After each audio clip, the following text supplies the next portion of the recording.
Your mark means nothing. You're nobody. That's what the Silver Moon Pack told Aria Blackwood her entire life. But when the Alpha King saw the ancient tattoo on her skin, the whole kingdom would learn that some marks don't just identify you, they crown you. Before Aria's journey begins, a quick word. If stories of betrayal, healing, and reclaiming your power resonate with you, check out How to Find Peace After Being Betrayed by Someone You Trusted, A Woman's Path to Letting Go and Reclaiming Her Power. Link in the description. Now, let's see how Aria transforms from cursed outcast to crowned queen. Aria Blackwood had learned to hide many things in her 23 years of existence. She hid her intelligence behind downcast eyes. She hid her strength beneath slouched shoulders. But the one thing she could never hide, no matter how many long sleeves she wore or how many scarves she wrapped around her arms, was the tattoo. It wasn't a tattoo she'd chosen. It wasn't even a tattoo in the traditional sense. The mark had appeared on her 16th birthday, burning itself into her skin in twisted, ancient symbols that spiraled from her right shoulder down to her wrist. The pack healer had called it a curse. The pack elders had called it a deformity. Her stepsister, the beautiful and perfect Celeste, had called it exactly what it looked like. Proof that Aria didn't belong. Cover that thing up. Celeste hissed that morning, her perfect blonde hair catching the sunlight as she prepared for the gathering. The Alpha King is coming to Silver Moon, and I won't have you embarrassing us with your affliction. Aria pulled her sleeve down without a word. She'd learned years ago that arguing with Celeste was like arguing with a storm, pointless and exhausting. Her stepsister had been chosen as one of the eligible she-wolves to be presented to Alpha King Daemon Nightshade, the most powerful werewolf in the 5 kingdoms. Every unmated female between 18 and 25 had been summoned to the pack grounds for his inspection. Well, almost every female. You're not actually planning to attend, are you? Her stepmother, Luna Margaret, appeared in the doorway, her lips curled in that familiar expression of disgust. The Alpha King is looking for a queen, not a whatever you are. Aria kept her eyes on the floor. Alpha Marcus commanded all unmated females to attend. I have to go. Alpha Marcus, Luna Margaret said with a cruel smile, also has eyes. He knows you're not queen material. You're barely pack material. If your father hadn't. She stopped herself, but they both knew how the sentence ended. If your father hadn't been the beta, if he hadn't made us promise to keep you, you'd have been exiled years ago. Her father, Beta Thomas Blackwood, dead for 7 years now, killed in a rogue attack that also claimed Aria's mother.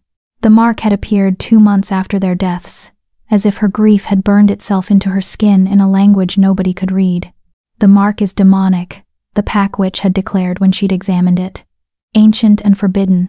Keep this girl away from important pack business. She'll bring nothing but darkness. And so Aria had been pushed to the edges of pack life. She cleaned the pack house kitchens. She tended the gardens. She served food at gatherings and then disappeared before anyone could really see her. She was the ghost of Silver Moon Pack, the cursed girl with the devil's tattoo. But today, she couldn't hide. Today, the Alpha King had come to choose his mate, and pack law demanded every eligible female present herself, even the cursed ones. Aria dressed in the plainest dress she owned, a simple gray shift that made her look like a shadow. She braided her dark hair tightly and wrapped a shawl around her arms, covering the mark as best she could. When she looked in the mirror, she saw exactly what she'd intended. Someone forgettable. Someone who would blend into the background while Celeste and the other beautiful she-wolves competed for the king's attention. The pack grounds were already crowded when she arrived. Hundreds of werewolves from Silver Moon had gathered to witness the selection, and the air hummed with excited energy. A massive platform had been erected in the center of the clearing, draped in royal purple banners bearing the Nightshade crest, a silver wolf beneath a blood moon. Look who decided to show up, a voice sneered behind her. Aria didn't need to turn around to know it was Raven, one of Celeste's closest friends. Did nobody tell you this was for eligible females, not cursed rejects? Laughter rippled through the she-wolves nearby. Aria felt heat rise in her cheeks but kept walking, finding a spot at the very back of the gathered females. She could feel eyes on her, feel the whispers like spider webs brushing across her skin. There's the marked girl, the cursed one. What is she even doing here? A horn sounded, deep and resonant, and the crowd fell silent. Alpha Marcus of Silver Moon stepped onto the platform, his weathered face grave. "Brothers and sisters of Silver Moon Pack," he began, his voice carrying across the grounds. "Today we are honored beyond measure. Alpha King Daemon Nightshade has chosen our pack as one of his stops in the royal mate search. As you know, the king has been without a mate for 30 years, and the kingdom grows restless. A king without a queen is a kingdom without an heir. A kingdom without an heir is a kingdom without a future." The crowd murmured agreement. Everyone knew the story. Alpha King Daemon had lost his fated mate before they could complete the bond, killed by the same rogue uprising that had destabilized the 5 kingdoms a generation ago. Since then, he'd refused to choose another, growing harder and colder with each passing year. Some said he was waiting for a sign, others said he was waiting to die. The king seeks a mate who is strong, intelligent, and capable of standing beside him as he rebuilds what was lost, Alpha Marcus continued. He will meet each eligible female personally. His choice, when made, will be final and binding. Another horn blast. And then he appeared. Alpha King Daemon Nightshade was not what Aria had expected. The stories painted him as a monster 7 feet tall, with scars covering his body and eyes that could kill with a glance. But the man who stepped onto the platform was something else entirely. He was tall, yes, but not monstrously so. Perhaps 6'4", with broad shoulders and a warrior's build beneath his black ceremonial armor. His hair was dark as midnight, pulled back from a face that might have been carved from stone, all sharp angles and hard edges.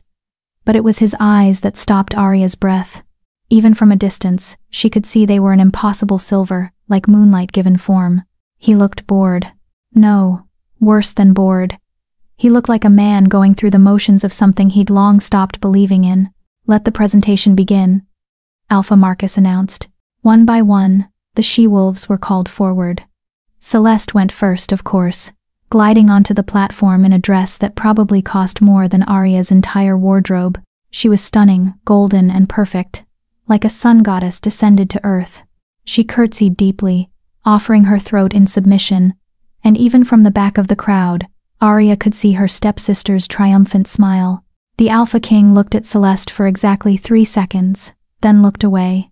"Next," he said, his voice deep and utterly disinterested. Celeste's smile faltered.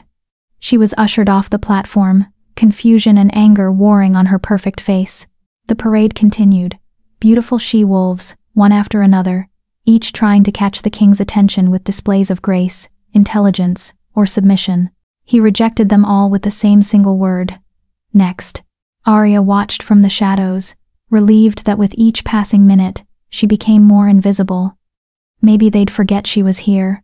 Maybe she could slip away before Aria Blackwood. Her blood turned to ice. Alpha Marcus was looking directly at her, his expression apologetic but firm. Pack law was pack law. Every eligible female had to present herself.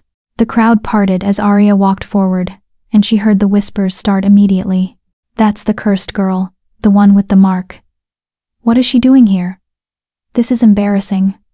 Poor Alpha Marcus, having to present damaged goods to the king. Her legs felt like water as she climbed the steps to the platform. She kept her eyes down, kept her arms wrapped in her shawl, made herself as small as possible. If she could just get through this without drawing attention to the mark. "Look at me." The Alpha King's voice cut through her thoughts like a blade. She raised her eyes slowly, expecting to see disgust or boredom or anger. Instead, she saw confusion. His silver eyes were locked on her face, with an intensity that made her wolf, quiet and subdued for so long, suddenly surged to alertness inside her chest. "Your arms," he said quietly. "Uncover them." The crowd gasped. Aria's heart hammered against her ribs. "Your Majesty, That was not a request." His voice was soft but carried absolute authority. "Remove the shawl." With trembling hands, Aria unwrapped the fabric from her arms. The mark blazed in the sunlight, those twisted, ancient symbols that had marked her as cursed for 7 years. She heard the crowd's collective intake of breath, heard Celeste's delighted laugh from somewhere in the audience. "He's going to reject her in front of everyone. He's going to humiliate her for daring to present herself with that thing on her skin. But when Aria finally looked up at the Alpha King, she didn't see disgust. She saw recognition. His silver eyes were wide. His face, that hard, carved stone face, had gone completely pale.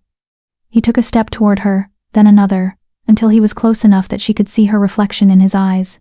"Where did you get that mark?" His voice was barely a whisper, but in the sudden silence of the crowd, everyone heard it. It appeared on my 16th birthday, Aria stammered. The pack healer said it was a curse. I don't know what it... She didn't get to finish. The Alpha King had grabbed her arm, not roughly, but with a desperate urgency, and was staring at the symbols like they held the secrets of the universe. His fingers traced the spiral pattern, and everywhere he touched, the mark began to glow, not with darkness, with light. Pure, silver light that pulsed in rhythm with her heartbeat. The crowd erupted in chaos. She-wolves screamed, males shouted. Alpha Marcus tried to restore order, but nobody was listening, because everyone was watching the impossible thing happening on the platform. The Alpha King dropped to one knee before Aria Blackwood, the cursed girl, the pack reject, the nobody with the devil's tattoo. And when he spoke, his voice carried across the entire clearing, silencing every wolf present. "The mark of the first Luna," he breathed, wonder and something like pain flooding his silver eyes. "It's real. After 300 years. It's real." He looked up at Aria, and she saw her entire world shift in his gaze. "You're not cursed," he said, and his voice broke on the words. "You're prophesied. Subscribe if you believe Aria deserves the truth about her mark, because people like Aria need an audience that won't abandon them when everything they've been told is a lie." Drop a comment if Aria's pain is your pain too, if you've ever been called cursed when you were actually chosen. Chapter 2. The Prophecy Unveiled. The silence that followed the Alpha King's words was so complete that Aria could hear her own heartbeat thundering in her ears. 300 she-wolves stood frozen, their faces painted with shock, disbelief, and on Celeste's face, pure fury. Prophesied? Alpha Marcus was the first to find his voice, though it came out strangled. "Your Majesty, I don't understand. That mark has been examined by our best healers, our pack witch. They all declared it a curse. They were wrong." The Alpha King rose to his feet but didn't release Aria's arm. His grip was gentle, almost reverent, as if he was afraid she might disappear. Or perhaps they simply didn't know what they were looking at. "This mark." He turned Aria's arm so the crowd could see the glowing symbols. "This is the mark of the first Luna, written in the old tongue. It hasn't been seen since the Moonfall War 3 centuries ago." Aria's head was spinning. The old tongue? The Moonfall War? These were things from children's stories, legends told around fires to make pups behave. They weren't real. There must be some mistake. Luna Margaret pushed her way to the front of the crowd, her face pale but determined. "That girl is no one special. She's the daughter of a beta, nothing more. Her bloodline is common, her bloodline," the Alpha King interrupted, his silver eyes never leaving Aria's face, "is anything but common. Tell me, Aria Blackwood, what do you know of your mother's family?" Aria's mouth went dry. "Nothing, Your Majesty.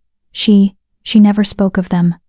My father said she was an orphan, raised by a traveling pack that dissolved before I was born." Something flickered in the king's expression, satisfaction mixed with sorrow.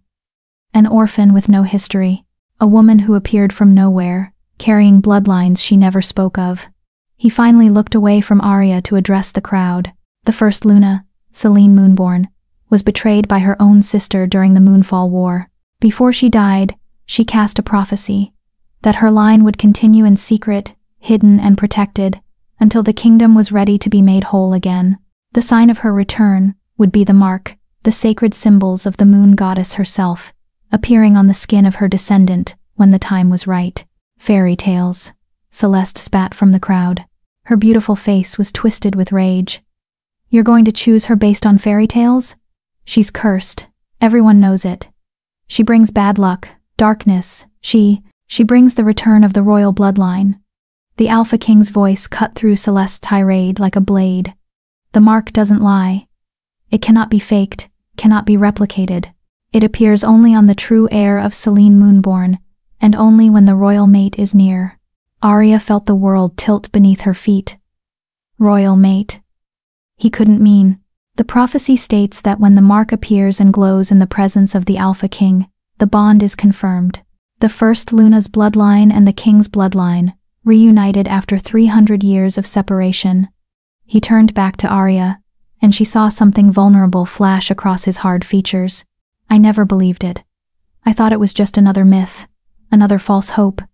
But here you stand, glowing with the proof of your heritage. No. The word escaped Aria's lips before she could stop it. No, this is impossible. I'm nobody. I've been told my entire life that I'm cursed, that I'm worthless, that you've been told lies. The Alpha King's voice gentled. Lies meant to keep you small, to keep you hidden. Perhaps even lies meant to protect you, though those who told them didn't know what they were protecting you from. He glanced at Alpha Marcus. When did the mark appear? 7 years ago, Alpha Marcus said slowly, pieces clicking together in his mind. 2 months after her parents died in the rogue attack. The rogue attack that killed Beta Thomas Blackwood and his mate. The King's expression darkened. An attack that happened just outside Silver Moon territory, as if the rogues knew exactly where to find them. Tell me, Alpha Marcus, did anyone ever investigate whether that attack was truly random? The silence that fell was different this time, heavier, darker, filled with ugly implications. Aria's legs gave out. She would have collapsed if the Alpha King hadn't caught her, his strong arms pulling her against his chest. Through the shock and confusion, she felt it, the mate bond, snapping into place with such force that it stole her breath. Every nerve in her body lit up, recognizing him, knowing him in a way that transcended logic. No, she whispered against his armor. Please no, this can't be real. I know. His voice rumbled through his chest, and she felt his hand stroke her hair with unexpected tenderness. I know it's overwhelming. I know you've been taught to see yourself as cursed when you were actually hidden, kept safe until the time was right. But the bond doesn't lie, Aria. Can you feel it? She could. Moon Goddess help her. She could feel everything, his heartbeat synchronizing with hers, his wolf calling to her wolf.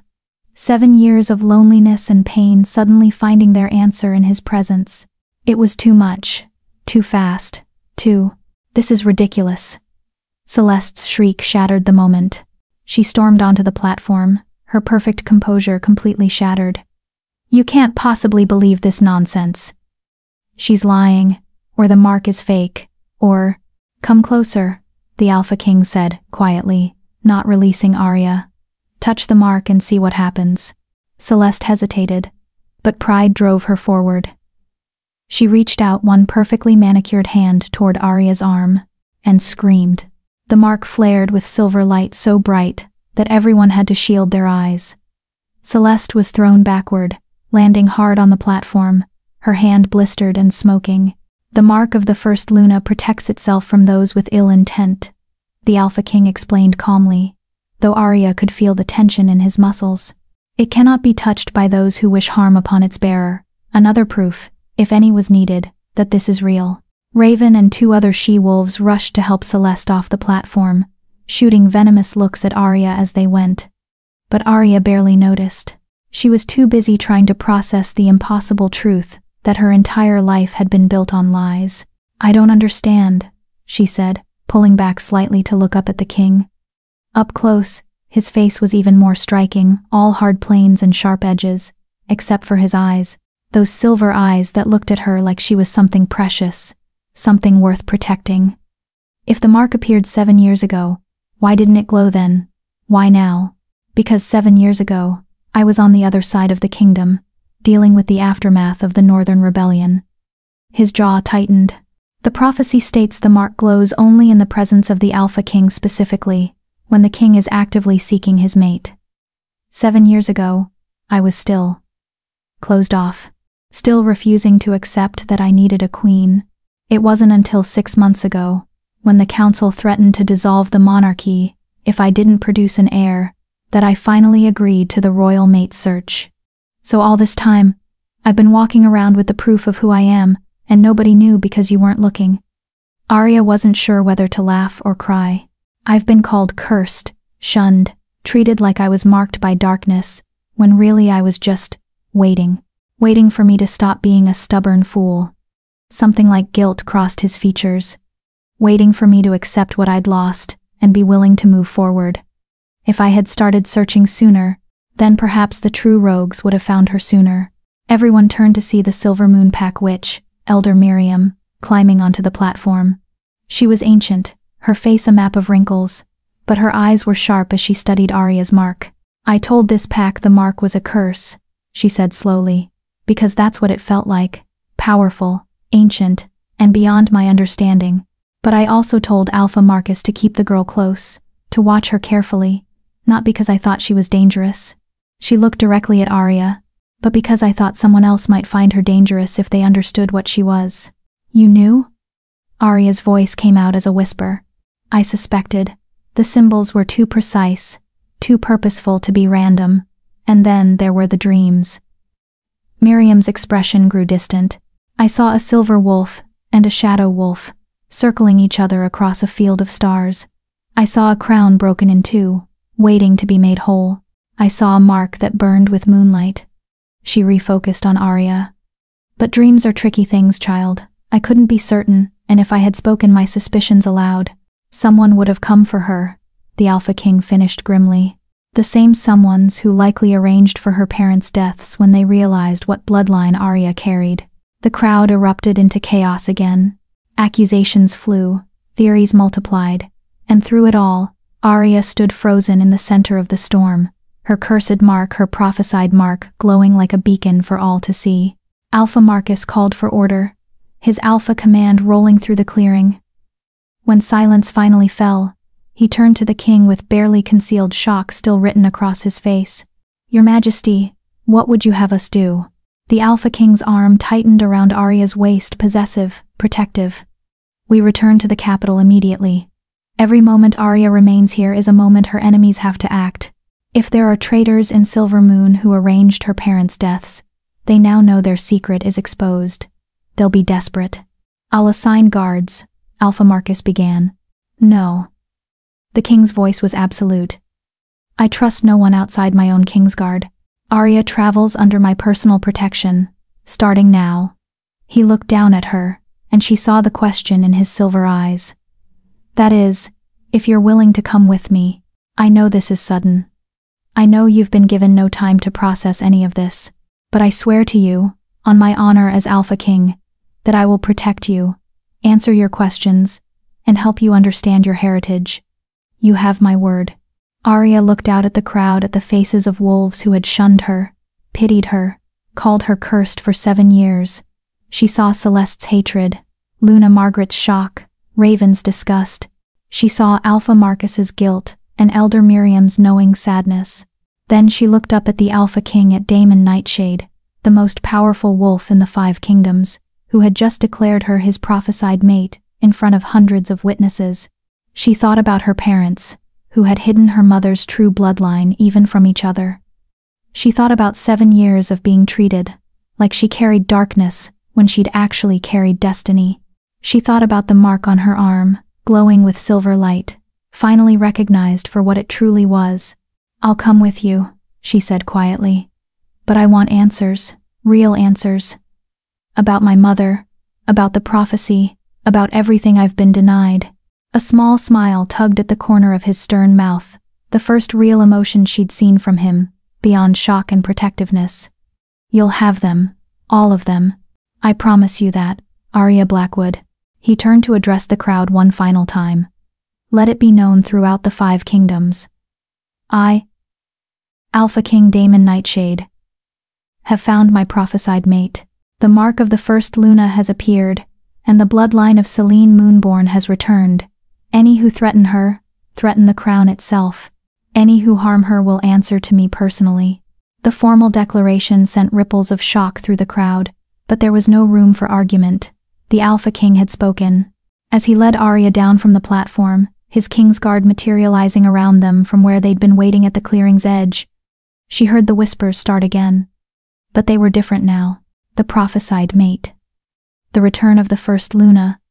The cursed girl was actually blessed. Everything we thought we knew was wrong. Aria glanced back once to see Celeste staring after her with such naked hatred that it sent a chill down her spine. Luna Margaret stood beside her stepdaughter, her face calculating rather than shocked, and in that moment, Aria understood with cold certainty that the Alpha King was right. Someone had killed her parents to keep her heritage hidden. And now that the truth was exposed, those same someones would do anything to make sure she never claimed her birthright. The game had just begun, and Aria Blackwood no longer cursed. No longer nobody was the prize everyone would be fighting to control. Chapter 3. Shadows of the Past. The journey to the capital took 3 days by carriage, and Aria spent every moment of it feeling like she was living someone else's life. The Alpha King Damon, he'd insisted she call him during their private moments, had provided her with a carriage fit for royalty. Plush velvet seats, curtains embroidered with silver thread, and a security detail of 20 Kingsguard warriors who rode in formation around them like a mobile fortress. It was the most attention Aria had ever received in her life, and she didn't know whether to feel honored or terrified. Probably both. "You're thinking too loud," Damon said from across the carriage. He'd been reviewing documents for the past hour, but apparently he could multitask between reading and monitoring her emotional state through their newly formed bond. "I can feel your anxiety from here." Aria pulled her attention away from the window, where the landscape had shifted from Silver Moon's forests to the rolling hills of the Central Territories. I'm fine. You're a terrible liar." He set down his papers and studied her with those unsettling silver eyes. "What's troubling you? Besides the obvious being told your entire identity was a lie, discovering your prophesied royalty, and being bound to a mate you met 3 days ago?" Despite everything, Aria felt a small smile tug at her lips. "When you put it that way, I can't imagine why I'd be anxious at all." Something softened in his expression. Over the past 3 days, Aria had learned that Damon Nightshade had exactly 2 modes. The Alpha King, cold, controlled, absolutely commanding, and the man beneath the crown, who appeared in brief flashes when they were alone. The man who had gently helped her into the carriage when her legs had been shaking. The man who had ordered the convoy to stop when he'd sensed she needed air. The man who looked at her sometimes like she was a puzzle he desperately wanted to solve. "Talk to me," he said quietly. "We're going to be mates, Aria. Partners. That means I need to understand what's happening in that mind of yours." Aria twisted the fabric of her new dress, another gift from the king. This one deep blue silk that probably cost more than she'd earned in her entire life. "I keep thinking about my mother, about how she must have known what she was, what bloodline she carried. She chose to hide it, even from my father. Why would she do that? Why would she let me grow up thinking I was nobody when she could have prepared me for this?"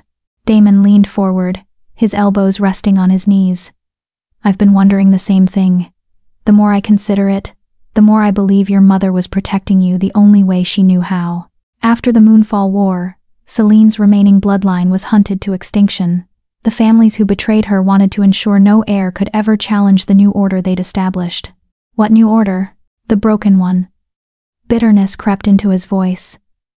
Before the war, the 5 kingdoms were united under a single crown, Celine's crown.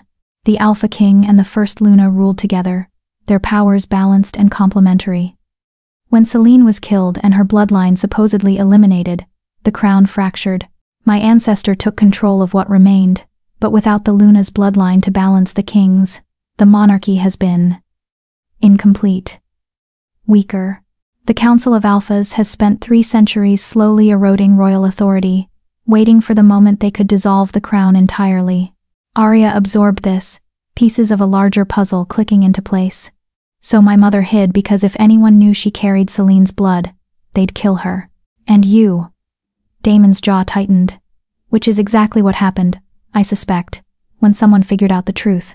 The question is, who knew, and how did they discover it? A knock on the carriage door interrupted them. Damon's entire demeanor shifted instantly, the man disappearing, the king emerging. Enter. Captain Thorne, the head of Damon's Kingsguard, opened the door. He was a mountain of a man, scarred and battle-hardened, with eyes that missed nothing. "Your Majesty, we're approaching the Crossroads Inn. Do you wish to stop for the night, or press on to the capital?" Damon glanced at Aria, and she felt his concern through the bond worry that she was exhausted, that the journey was too much too soon. She straightened her spine, refusing to be seen as weak. "We can press on if needed," she said. "We stop," Damon overruled gently. "Aria needs rest, and I need to send advance word to the palace about our arrival. Captain, secure the inn. I want every guest vetted, every entrance watched." "Already done, Your Majesty," a hint of pride colored Thorne's gruff voice. "I sent scouts ahead 2 hours ago. The inn is cleared and secured." "Good man." Damon stood as the carriage rolled to a stop. "Have a private room prepared for Lady Aria, and Lady Aria will stay in the king's suite." A new voice interrupted. A woman appeared behind Captain Thorne, petite, dark-haired, with sharp features and sharper eyes. She wore the robes of a royal advisor, embroidered with symbols Aria didn't recognize. If the rumors about her identity are true, she cannot be housed in lesser accommodations. It would be a political insult before she's even presented to court. Damon's expression went glacial. "Advisor Chen, I don't recall summoning you to this journey." Aria's attention sharpened at the name. "Chen." The woman smiled, unbothered by the king's cold tone. "You didn't. But when word reached the capital that you'd found your prophesied mate, the council felt it necessary to send a representative to verify the claim and ensure proper protocols are followed." Her gaze slid to Aria, assessing and skeptical. "No offense intended to the young lady." "Of course, but you understand the council's concerns. 3 centuries of prophecy suddenly fulfilled by an unknown she-wolf from a minor pack? It raises questions." "The mark raised no questions," Damon said icily. "It confirmed everything. Marks can be faked." The temperature in the carriage seemed to drop 10 degrees. Aria felt Damon's fury through the bond like a physical force, barely leashed. "Are you suggesting I can't recognize the mark of the first Luna when I see it? That I would be fooled by some common trick?" "I'm suggesting," Chen said carefully, "that the council requires independent verification before they'll accept such an extraordinary claim. Surely you understand, Your Majesty. The implications are enormous. If she truly carries Celine's bloodline, it changes everything, the balance of power, the succession, the very structure of our government. The council cannot simply take your word for it, no matter how absolute your authority." Aria watched the exchange with growing unease. The woman's words were respectful enough on the surface, but underneath ran a current of challenge, of barely disguised threat. The council wanted to control this situation, control her, and they'd sent Chen to make sure that happened. "The council will have their verification," Damon said flatly. "Elder Sage in the capital can examine the mark and confirm its authenticity. Until then, Aria is under my personal protection, and will be treated with the respect due to the future queen. Are we clear, advisor?" Chen's smile never wavered.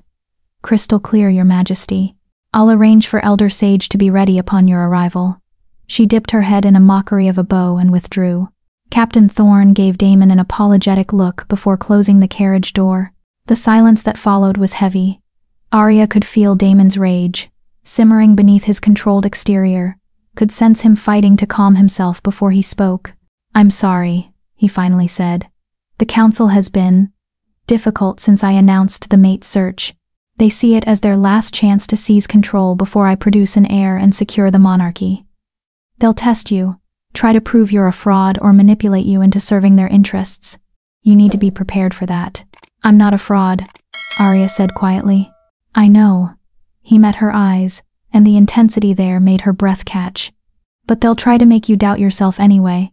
They'll dig into your past, question every aspect of your life, look for any weakness they can exploit. Politics in the capital are vicious. Nothing like what you've experienced in Silver Moon."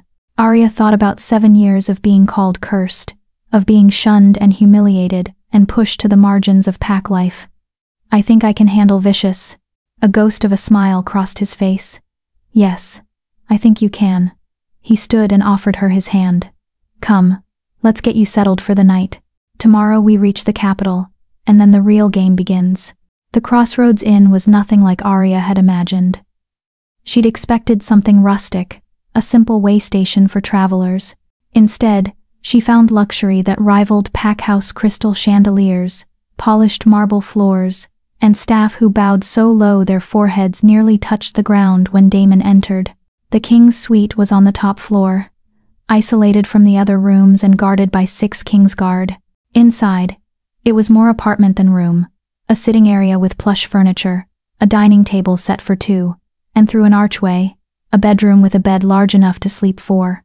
Aria stopped in the doorway of that bedroom, suddenly very aware that she and Damon were mates, that the bond between them hummed with unresolved tension, that despite everything happening around them, there was this attraction, this pull that had nothing to do with prophecies and everything to do with the man standing behind her. "I'll sleep on the couch," Damon said quietly, reading her hesitation. "I know this is all moving too fast. I won't. I'm not going to pressure you into anything physical before you're ready."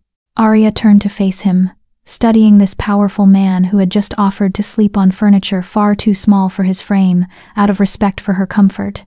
"The bond wants to be completed. The bond can wait." His silver eyes held hers. "Yes, traditionally mates complete the bond quickly to solidify their connection. But you've had your entire world turned upside down in 3 days. You need time to process, to understand what you're agreeing to." "I can be patient, Aria. I've waited 30 years for a mate. I can wait a little longer to do this right." Something warm unfurled in her chest, gratitude mixed with growing respect for this man she barely knew, but was bound to for life. "Thank you," she said softly, "for understanding, for not pushing. Thank you for trusting me enough to come this far." He started to turn away, then paused. "Aria, there's something you should know. About why I've been alone for 30 years. She waited, sensing this was important. "I had a fated mate once, before you." The words came slowly, painfully. "Her name was Lyra. We met when I was 23. Newly crowned after my father's death. The bond was instant, overwhelming. I thought we'd have forever. What happened? She was killed 3 months after we met, before we could complete the bond. Rogues attacked her convoy while she was traveling to the capital for our wedding. Everyone died, Lyra. Her guards, her family. I was across the kingdom dealing with border disputes. By the time I got word and returned, there was nothing left but ashes." His voice had gone flat, emotionless in the way people get when they're talking about pain too deep for feeling. "I spent years hunting the rogues responsible. Found most of them eventually. But it didn't bring her back. And I couldn't open myself up to that kind of loss again. Until the council forced your hand," Aria understood. "Until the council forced my hand," he agreed. "I was content to rule alone, to let the monarchy die with me, but they threatened to dissolve the crown and divide the kingdom. Civil war would have followed. I couldn't let that happen, so I agreed to the mate search." He looked at her directly. "I want you to know, Aria, I didn't come to Silvermoon looking for a bond. I came looking for a political alliance, someone strong enough to be queen without expecting love. I wasn't prepared for you, for the prophecy, for any of this. And now?" Aria's heart hammered as she asked the question. "Now I'm terrified," he admitted, raw honesty in his voice. "Because the prophecy says you're my mate, and I can feel the bond between us, and I know it's real. But I also know what it's like to lose someone the bond has connected me to. The pain of Lyra's death nearly destroyed me, and that bond wasn't even completed. If something happens to you, if the people who killed your parents come for you too." He stopped, jaw working. "I don't know if I'd survive losing you." Aria crossed the distance between them, driven by an instinct she didn't fully understand. She took his hand, this powerful king's hand, and placed it over her heart, where the mark's glow was visible even through her dress. "Then we don't let them win," she said firmly. "You said it yourself. I'm not just your mate. I'm the heir to Celine's bloodline, the return of the first Luna. Whatever enemies killed my parents, whatever forces tried to erase my heritage, they're not going to get me too. I'm stronger than I look, Damon. 7 years of being treated like I was cursed taught me how to survive in shadows. Now I'm stepping into the light, and I'm not going down without a fight." He stared at her for a long moment, and then something shifted in his expression, surprise giving way to approval, respect, and something warmer that made her pulse quicken. "You're going to be a formidable queen," he said quietly. "I'd better be," Aria replied, "because something tells me the council isn't the only threat waiting for us in the capital." "No," Damon agreed grimly. "They're just the beginning." Chapter 4. The capital's welcome. Aria woke to sunlight streaming through silk curtains and the disorienting realization that she'd slept better than she had in years. The bed was impossibly soft, the room warm and safe, and through the bond, she could feel Damon's steady presence in the next room, a grounding anchor in the storm her life had become. She dressed quickly in another of the gowns he'd provided, this one deep emerald that made her dark hair look like polished onyx. When she emerged from the bedroom, she found Damon already awake, dressed in formal black armor with the nightshade crest emblazoned on his chest. He looked every inch the warrior king, and Aria felt her wolf stir with appreciation. "We reach the capital in 2 hours," he said without preamble. "I need to prepare you for what you're about to face." Aria accepted the cup of tea he offered and sat across from him. "I'm listening." The capital Silvercrest is home to nearly 50,000 wolves, including representatives from all major packs, the Council of Alphas, and more political intrigue than you can imagine. When we arrive, you'll be presented to court immediately. No time to adjust, no quiet introduction. The council wants to verify your mark publicly, which means every eye in the kingdom will be on you. Verify it how? Elder Sage will perform a reading, a ritual that reveals the truth of ancient marks. If your mark is genuine, it will respond to the old magic and display its full power. If it's fake, he didn't need to finish. They both knew what failure would mean. "And if I pass the test? Then you'll be formally recognized as my betrothed and heir to Celine's bloodline. The coronation as queen will follow within a month, after the traditional trials are completed." Aria's teacup paused halfway to her lips. "Trials?" Damon's expression grew grim. "The ancient law requires that any would-be Luna prove herself through 3 trials, tests of wisdom, strength, and heart. They're meant to ensure the Luna is worthy to rule beside the king. Normally they're ceremonial, simple challenges that any competent she-wolf could pass, but given the council's hostility," he trailed off meaningfully, "they'll make them as difficult as possible." Aria finished. "Try to make me fail so they can claim I'm not the true heir." "Exactly." He reached across the table and took her hand, his touch sending warmth through the bond. "I'll be with you through all of it. Whatever they throw at us, we face it together. You're not alone anymore, Aria." The sincerity in his voice made her chest tighten. 3 days ago, she'd been the cursed girl nobody wanted. Now she had the most powerful wolf in the kingdom promising to stand beside her. The reversal was dizzying. "Together," she agreed softly. The capital appeared on the horizon like something from a dream. Silvercrest was built into the side of a mountain, its white stone buildings rising in elegant tiers toward the palace at the summit. The royal residence dominated the skyline, a massive structure of crystal and silver that caught the sunlight and threw it back in prismatic colors. Even from a distance, Aria could feel the power emanating from it, ancient magic woven into every stone. "It's beautiful," she breathed. "It's a viper's nest," Damon corrected, though his tone held a note of fondness. "But yes, it's beautiful too. My family has ruled from that palace for 8 generations. Soon it will be yours as well." As their convoy entered the city, Aria became aware of the crowds lining the streets. Thousands of wolves had turned out to catch a glimpse of the prophesied mate, their faces showing everything from curiosity to skepticism to outright hostility. She heard the whispers even through the carriage walls. "That's her? She looks so ordinary. I heard the mark is a fake, painted on by Silvermoon's witch.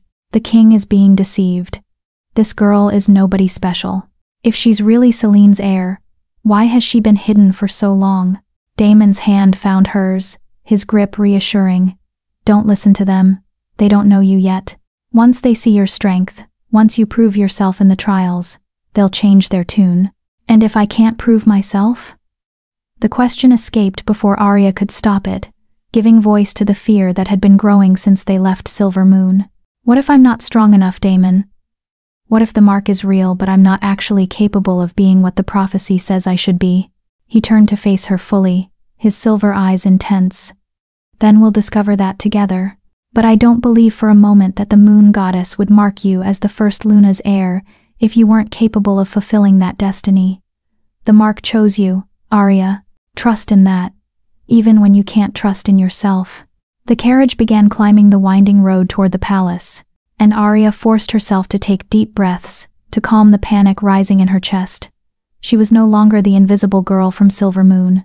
She was about to be presented as the future queen of the 5 kingdoms, and there would be no hiding, no fading into the background. This was her moment to step into the light or be consumed by it.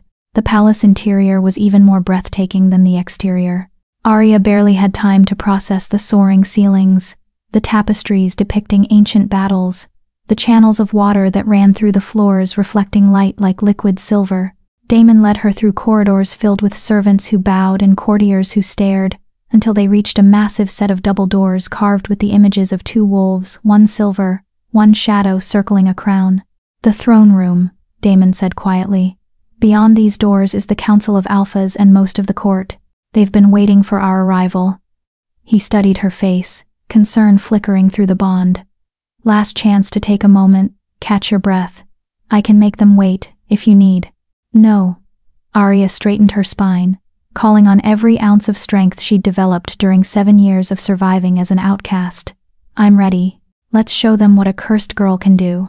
Pride flashed across Damon's features. He raised his hand, and the doors swung open.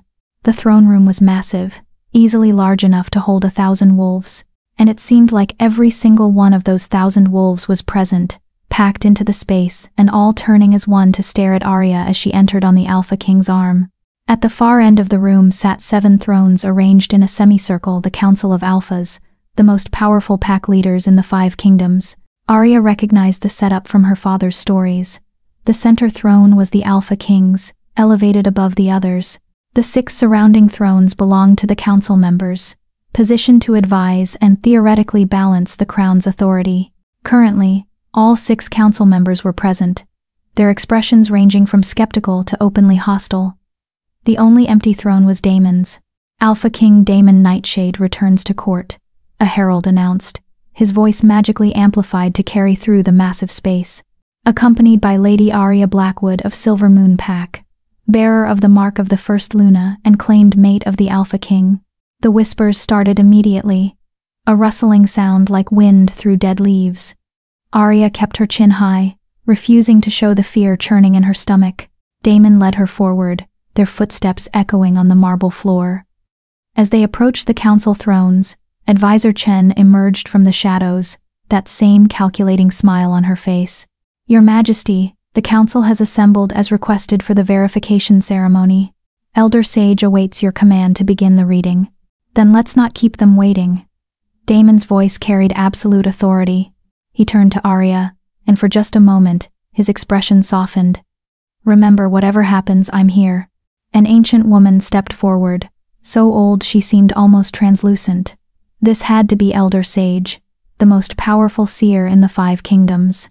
Her eyes were milky white, blind in the traditional sense, but Aria could feel the power radiating from her, the ability to see truths invisible to normal sight.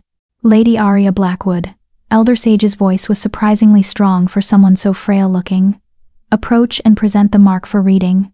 Aria stepped forward, acutely aware of hundreds of eyes tracking her every movement. She removed her glove and pushed up her sleeve, revealing the mark in its full glory. The symbols seemed to sense the importance of the moment, beginning to glow faintly even before Elder Sage touched them. The old woman's blind eyes focused unnaturally on the mark. She extended one gnarled hand and placed it directly over the swirling symbols. The reaction was immediate and spectacular. Silver light exploded from the mark, so bright that wolves throughout the room had to shield their eyes. The symbols lifted from Aria's skin, floating in the air between her and Elder Sage, growing larger and more intricate with each passing second. Aria felt power surge through her body, ancient and wild, the magic of the first Luna recognizing one of its own. And then she heard it, a voice that wasn't a voice, speaking directly into her mind in words she shouldn't understand but somehow did. "The bloodline awakens. The broken crown shall be made whole. She who bears the mark shall walk in shadow and light, shall face 3 trials, and shall restore what was lost. So was prophesied, so shall it be. The voice faded, and the symbols slowly returned to Aria's skin, settling back into their usual pattern but now glowing with permanent silver light that hadn't been there before. Elder Sage removed her hand and turned to face the council, her blind eyes somehow managing to convey absolute certainty. "The mark is genuine," she declared, her voice ringing through the throne room. "This woman carries the bloodline of Selene Moonborn, first Luna of the 5 kingdoms. The prophecy has been fulfilled. The heir has returned." The silence that followed was absolute. Then chaos erupted. Half the room burst into excited chatter, wolves discussing what this meant, how it would change everything. The other half erupted in protests and accusations, unwilling to accept what they'd just witnessed. From the council thrones, a male voice cut through the noise like a blade. "One moment, Elder Sage." Aria turned to see one of the council members rising, a massive alpha with gray-streaked hair and cold eyes. Everything about him radiated power and barely concealed hostility. "Alpha Victor Ironjaw," Damon's voice dropped to a warning growl. "You have something to say?" "I do." Victor descended from his throne, moving with predatory grace toward Aria. "The mark may be genuine, but that only proves she carries Selene's blood. It doesn't prove she's worthy to be queen. The ancient law is clear. Any would-be Luna must pass the 3 trials before she can claim the crown." "I'm aware of the law," Damon said icily. "Then you're also aware that the trials can be adapted to suit the circumstances." Victor's smile was cruel. "Given the extraordinary nature of this claim, the council has voted to invoke our right to design trials worthy of testing a prophesied heir.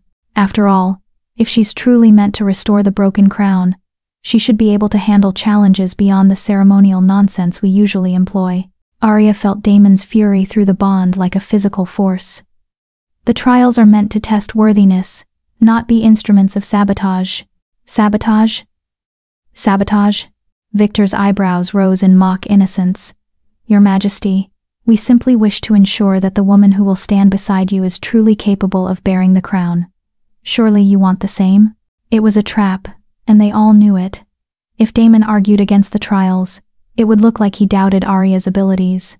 If he agreed, he'd be letting the council design challenges specifically meant to make her fail. Before Damon could respond, Aria stepped forward.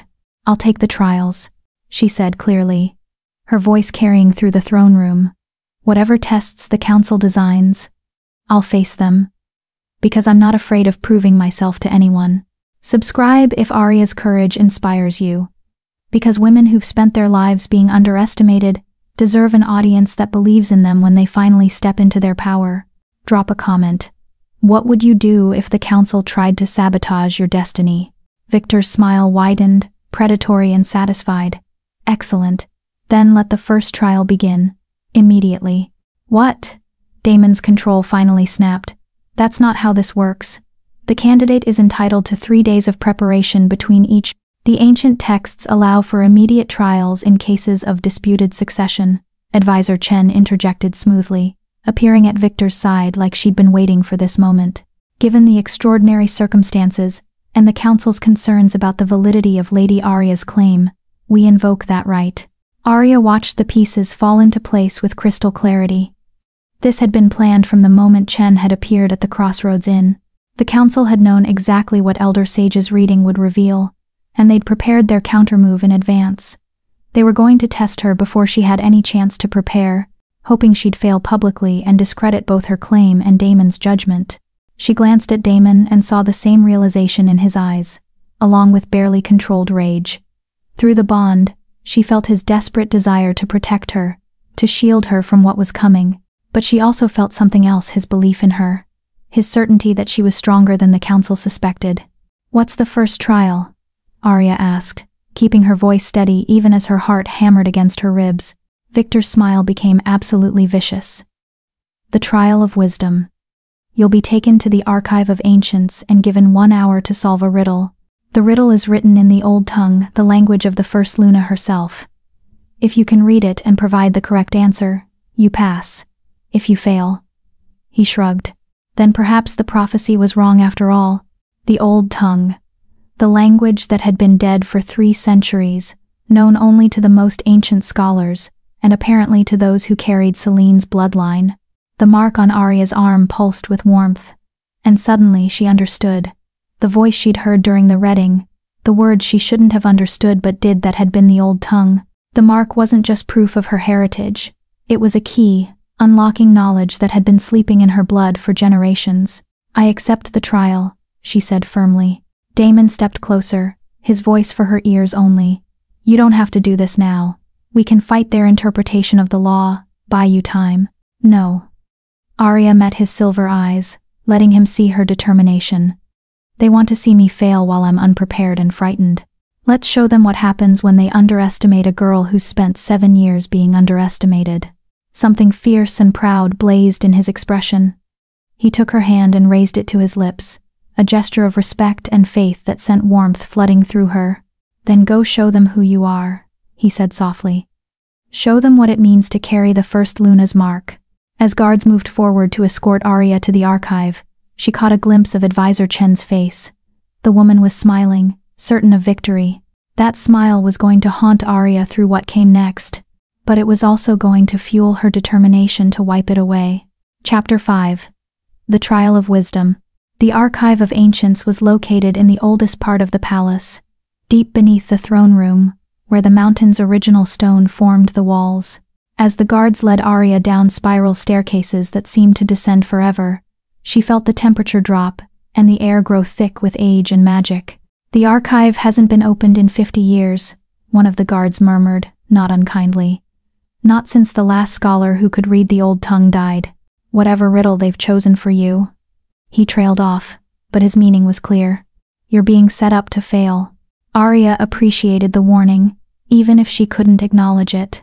The guards weren't her enemies, they were just following orders.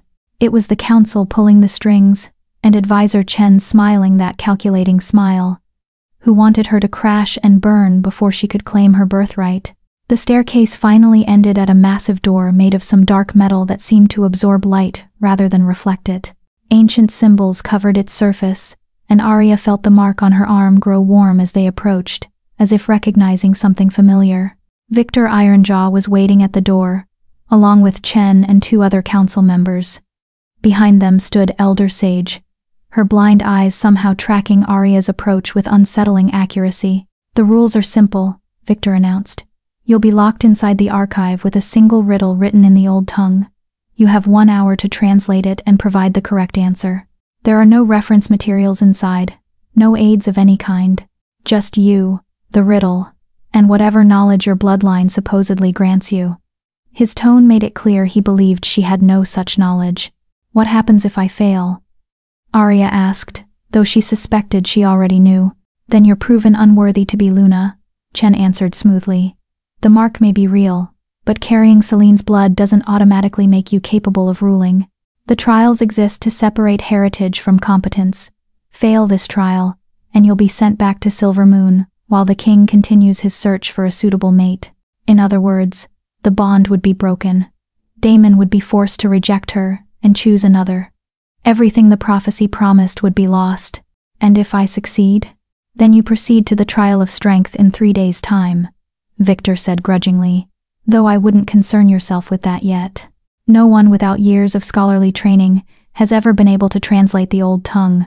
Whatever trick you think your mark will perform, I assure you, open the door."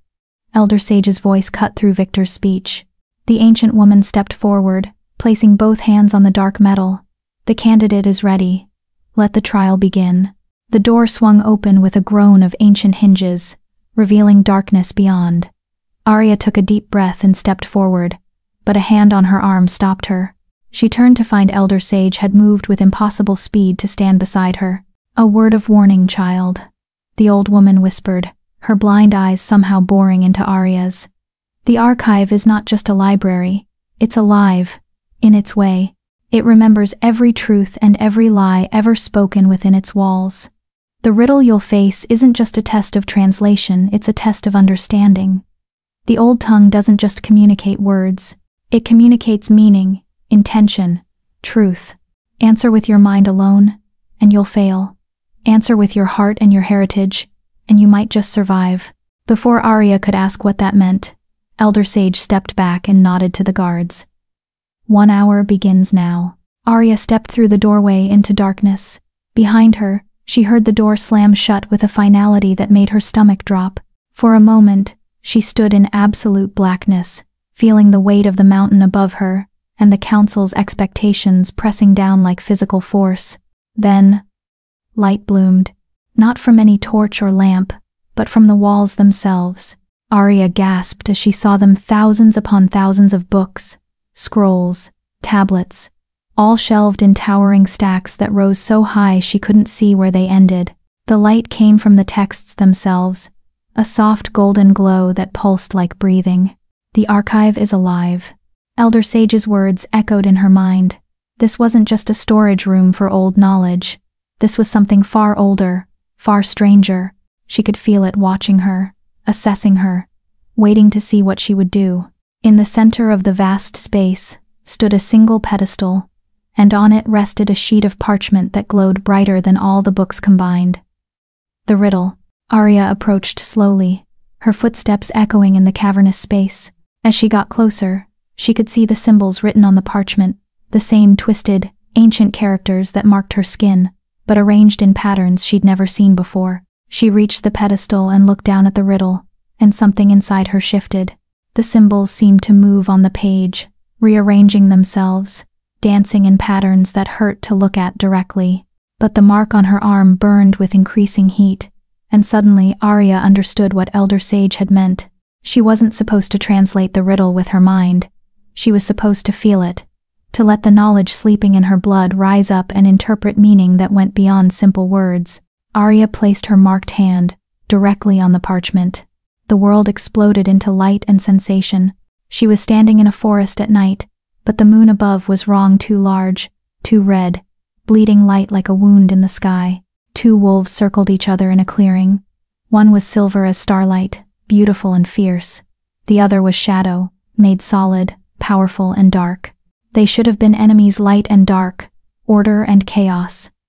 But as Aria watched, they moved in perfect synchronization, 2 halves of a whole.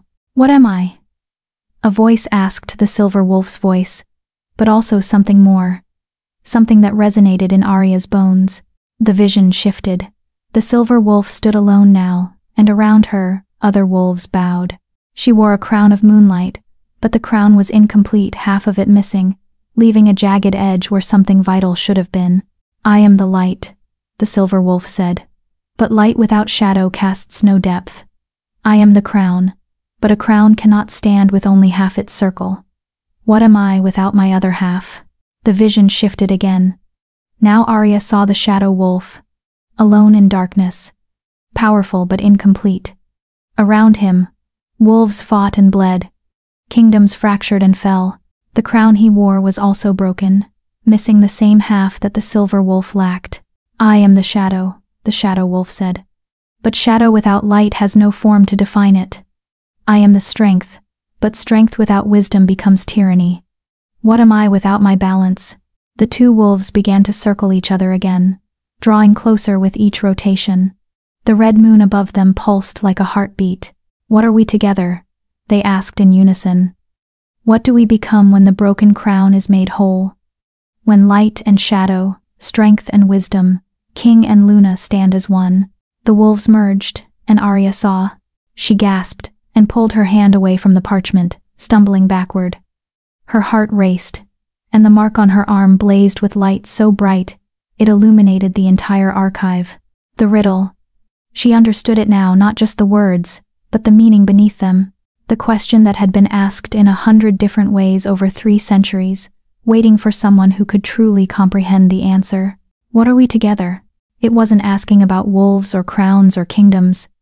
It was asking about the fundamental nature of power, of partnership, of balance. It was asking what happens when you take 2 incomplete halves and make them whole. Aria looked at the parchment again, and this time the symbols resolved into words she could read as clearly as her native tongue. I am half without my whole. I am strength without wisdom, light without shadow, crown without kingdom. Alone I am broken. Together we are. The final word was blank, waiting for her answer. Aria thought about Daemon the Alpha King, who had ruled alone for 30 years, growing harder and colder with each passing year, powerful but isolated, strong but lacking the balance that only a true mate could provide. She thought about herself, marked and prophesied, carrying the bloodline of the first Luna but raised in shadows, told she was cursed when she was actually chosen, waiting without knowing what she was waiting for. She thought about the prophecy that had brought them together. The broken crown shall be made whole. Not repaired, not fixed, made whole. Because the crown had never been broken in the traditional sense. It had been incomplete, designed from the beginning to require both king and Luna, both shadow and light, both strength and wisdom working in harmony. Aria picked up the quill that lay beside the parchment. Her hand was steady, as she wrote the final word in the old tongue, the symbols flowing from her fingers as naturally as breathing. Complete. The moment she finished writing, the parchment exploded into silver light. The word she'd written rose into the air, growing larger and larger until it filled the entire archive.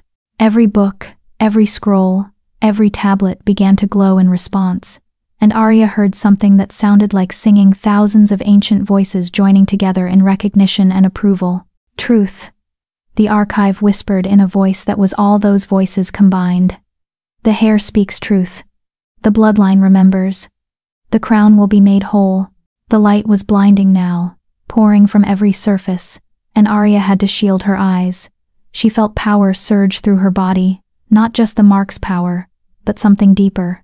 Knowledge flooding into her mind, generations of wisdom that had been locked away, waiting for an heir worthy to receive it. She saw the history of the 5 kingdoms in flashes. Selene Moonborn and her mate, the first Alpha King, ruling in perfect balance. The betrayal that killed Selene and shattered the crown. The 3 centuries of decline as the kingdom limped along, with only half its leadership. The prophecy Selene had spoken with her dying breath. My line will return when the kingdom needs it most. When the crown is broken beyond repair, my heir will come to make it whole again. And she saw something else. Something that made her blood run cold. The face of Selene's betrayer. The sister who had killed her own blood out of jealousy and ambition. The face looked exactly like Advisor Chen. The door to the archive burst open exactly 1 hour after it had closed. Victor Ironjaw strode in with Chen at his side, both of them wearing expressions of barely concealed satisfaction. They expected to find Aria weeping over the parchment, defeated and proven unworthy. Instead, they found her standing in the center of the archive, the mark on her arm blazing with silver light, surrounded by floating books that had arranged themselves in a perfect circle around her. The parchment with the completed riddle hovered at eye level, the word complete written in symbols that pulsed with power. The satisfaction drained from Victor's face. Chen went absolutely white. Impossible, Victor breathed. You couldn't have. There's no way. The candidate has answered correctly, Elder Sage announced, appearing in the doorway behind them. The old woman was smiling, actually smiling, for the first time since Aria had met her.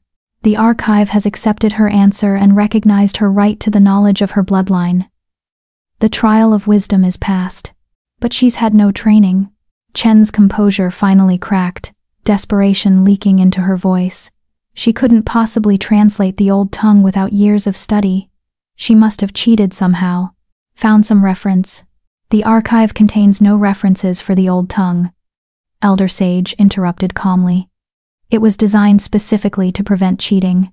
The only way to solve the riddle is through true understanding granted by bloodline heritage, which Lady Aria clearly possesses. She turned those blind, all-seeing eyes on Chen. Unless you're suggesting the archive itself is lying, that would be a grave accusation, Advisor. One might wonder why you're so desperate to see this candidate fail. Chen opened her mouth, then closed it, clearly realizing she was trapped. Any further protest would only make her look suspicious. Victor recovered first, his expression hardening.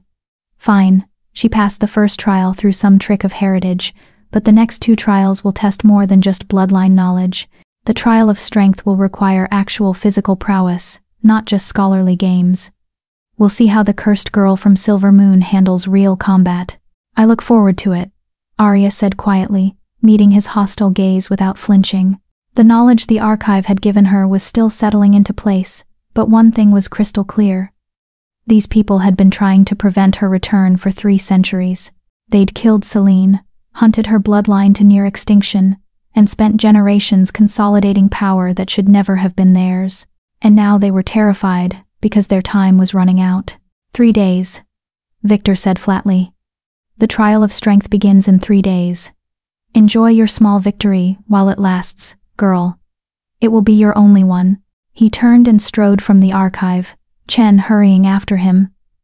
But not before Aria caught the look on the advisor's face, pure hatred mixed with something that looked almost like fear. When they were gone, Elder Sage approached Aria and placed a gentle hand on her arm, right over the mark. You saw it, didn't you? The old woman asked softly. In the vision. You saw the truth about what happened to Selene. Chen, Aria whispered. Or someone who looks just like her. The betrayer. Descendant of the betrayer, Elder Sage corrected. The bloodline that killed Selene has continued just as yours has, passing down their hatred and fear through generations. They know that if you succeed, if you truly restore the crown's balance, their stolen power ends. They will do anything to stop you, Aria. Anything. Aria thought about the vision, about the red moon bleeding in the sky, and the 2 wolves who were meant to be whole. She thought about Damon, waiting above for news of her trial. She thought about the prophecy that had brought them together, and the enemies who wanted to tear them apart. Let them try, she said firmly. I've been called cursed, worthless, nobody for 7 years. But I'm not that scared girl anymore. I'm the heir to Selene Moonborn, the first Luna's bloodline returned. And I'm not going to let anyone, not the council, not Chen, not the descendants of betrayers, stop me from claiming what's mine. Elder Sage's smile widened. Now that sounds like a Luna. Come, child. The Alpha King is probably tearing the throne room apart with worry. Let's show him that his mate is exactly as formidable as he suspected. As they climbed the stairs back toward the throne room, Aria felt the weight of what she'd learned settling into her bones. The trials weren't just about proving herself worthy. They were about surviving long enough to expose the conspiracy that had controlled the kingdom for 3 centuries. But she wasn't alone anymore. She had Damon, had the bond, had the archive's knowledge flowing through her blood. And she had the mark, not a curse, but a crown, waiting to be claimed. The council wanted war? Fine. They were about to learn what happened when you tried to bury a prophecy that had been 300 years in the making. Chapter 6. Shadows and Schemes. The throne room erupted when Aria emerged from the archive stairwell with Elder Sage at her side. Damon was on his feet instantly, crossing the distance between them in 3 powerful strides. He didn't touch her, not in front of the entire court, but Aria felt his relief and pride through the bond like a physical embrace. You passed, he said, and though his voice was controlled, his silver eyes blazed with emotion. I passed, Aria confirmed. Then, more quietly, for his ears only, and I learned things, important things we need to discuss privately. His expression sharpened, but he simply nodded and turned to address the court. Lady Aria Blackwood has successfully completed the trial of wisdom, as verified by Elder Sage and the Archive of Ancients itself. Let it be known throughout the 5 kingdoms that the prophesied heir has proven her bloodline's knowledge. The second trial will commence in 3 days' time. The response was mixed. Some wolves applauded, genuine excitement in their faces at the prophecy's confirmation. Others looked troubled, uncertain what this meant for the political landscape they'd navigated for so long. And a significant portion, particularly those clustered near the council thrones, looked openly hostile. Victor Ironjaw stood from his throne, his face carved from granite. The first trial is past, 2 remain. We adjourn until the trial of strength. His gaze locked on Aria with barely concealed malice. Prepare yourself well, girl. The next challenge won't be one with riddles and bloodline tricks. As the court began to disperse, Damon placed a hand at the small of Aria's back, a gesture of support and possession that wasn't lost on anyone watching. Come, you need rest, and we need to talk. He led her through a side door, away from the main corridors, with Captain Thorne and 4 Kingsguard falling into formation around them. They moved through passages. Aria suspected few courtiers knew existed, finally arriving at a set of ornate doors guarded by 2 more Kingsguard. The king's private chambers, Damon explained as the doors opened. The most secure location in the palace. No one enters without my express permission. The chambers were stunning, less opulent than Aria had expected, but clearly designed for comfort and functionality. A large sitting area with floor-to-ceiling windows overlooked the city below. Bookshelves lined one wall, filled with texts that looked well-read rather than decorative. Through an archway, she could see a bedroom with that same massive bed that seemed to follow them everywhere. Damon dismissed the guards, and the moment the doors closed, his careful control cracked. He pulled Aria against his chest, his arms wrapping around her with desperate relief. "I felt your fear through the bond," he murmured into her hair. "Every moment you were in that archive, I felt you struggling, felt the weight of what you were facing. It took everything I had not to tear the doors down and drag you out of there." Aria let herself lean into his strength, just for a moment. The trial had taken more out of her than she'd admitted, not just the mental challenge of solving the riddle, but the visions, the knowledge that had flooded into her mind, the weight of understanding exactly how deep the conspiracy against her bloodline ran. "I'm okay," she said softly. "Better than okay. Actually, the archive gave me something, Damon. Knowledge. Understanding. But also," she pulled back to look up at him, "I saw who betrayed Celine. Or rather, I saw whose bloodline betrayed her." His entire body went rigid. "Who?" "Someone who looks exactly like Advisor Chen." Aria watched his face carefully. "The archive showed me the past Celine's sister, consumed by jealousy, making a deal with rival packs to kill the first Luna and shatter the crown. That sister's bloodline has continued, just like mine has. They've been working for 3 centuries to ensure Celine's heir never returns to power." Damon's expression went absolutely glacial. "Chen, I should have seen it. She appeared at the capital 15 years ago with impeccable credentials and a talent for political maneuvering. She rose through the ranks faster than anyone I'd ever seen, always positioning herself close to power, always whispering in the right ears." His hands clenched into fists. "She's been the council's primary advisor for the past 5 years. If she's descended from Celine's betrayer, then she's been sabotaging the crown from within while I was too blind to see it." "She's not working alone," Aria said. "Victor Ironjaw is too coordinated with her. The way they moved together, the way they had this trial planned, they're part of something bigger. A conspiracy that's had 300 years to entrench itself." Damon began to pace, his mind clearly racing through implications. The Council of Alphas was created after Celine's death, supposedly to prevent any one ruler from having absolute power. But if the families behind that creation were the same ones who murdered Celine? He stopped pacing, turning to face Aria with grim realization. Then the Council isn't a check on the Crown's power. It's the organization that's been slowly dismantling it for centuries, waiting for the moment they could eliminate the monarchy entirely and divide the kingdom among themselves. "And I'm the one thing standing in their way," Aria finished. "If I complete the trials and claim my place as Luna, the crown becomes whole again. The balance between King and Luna is restored, and the Council loses the leverage they've been building for 3 centuries. Which means they'll do everything in their power to ensure you fail the remaining trials." Damon moved to the window, his silhouette dark against the fading sunlight. "The trial of strength will be physical combat. Traditionally, it's a series of sparring matches against selected opponents, testing the candidate's ability to defend herself and lead warriors. But Victor will twist it into something far more dangerous. Can they do that? Change the rules like they did with the Trial of Wisdom?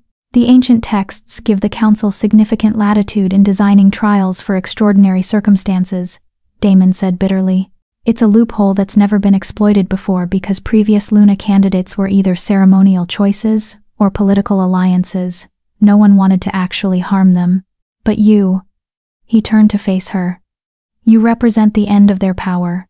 They'll push every boundary, exploit every loophole, and if they can arrange for you to be killed during the trial and make it look like an unfortunate accident." He didn't need to finish. Aria's stomach clenched. "Then, what do we do? I can't refuse the trials that would invalidate my claim. But I also can't walk into an obvious trap." "No, but you can prepare for it."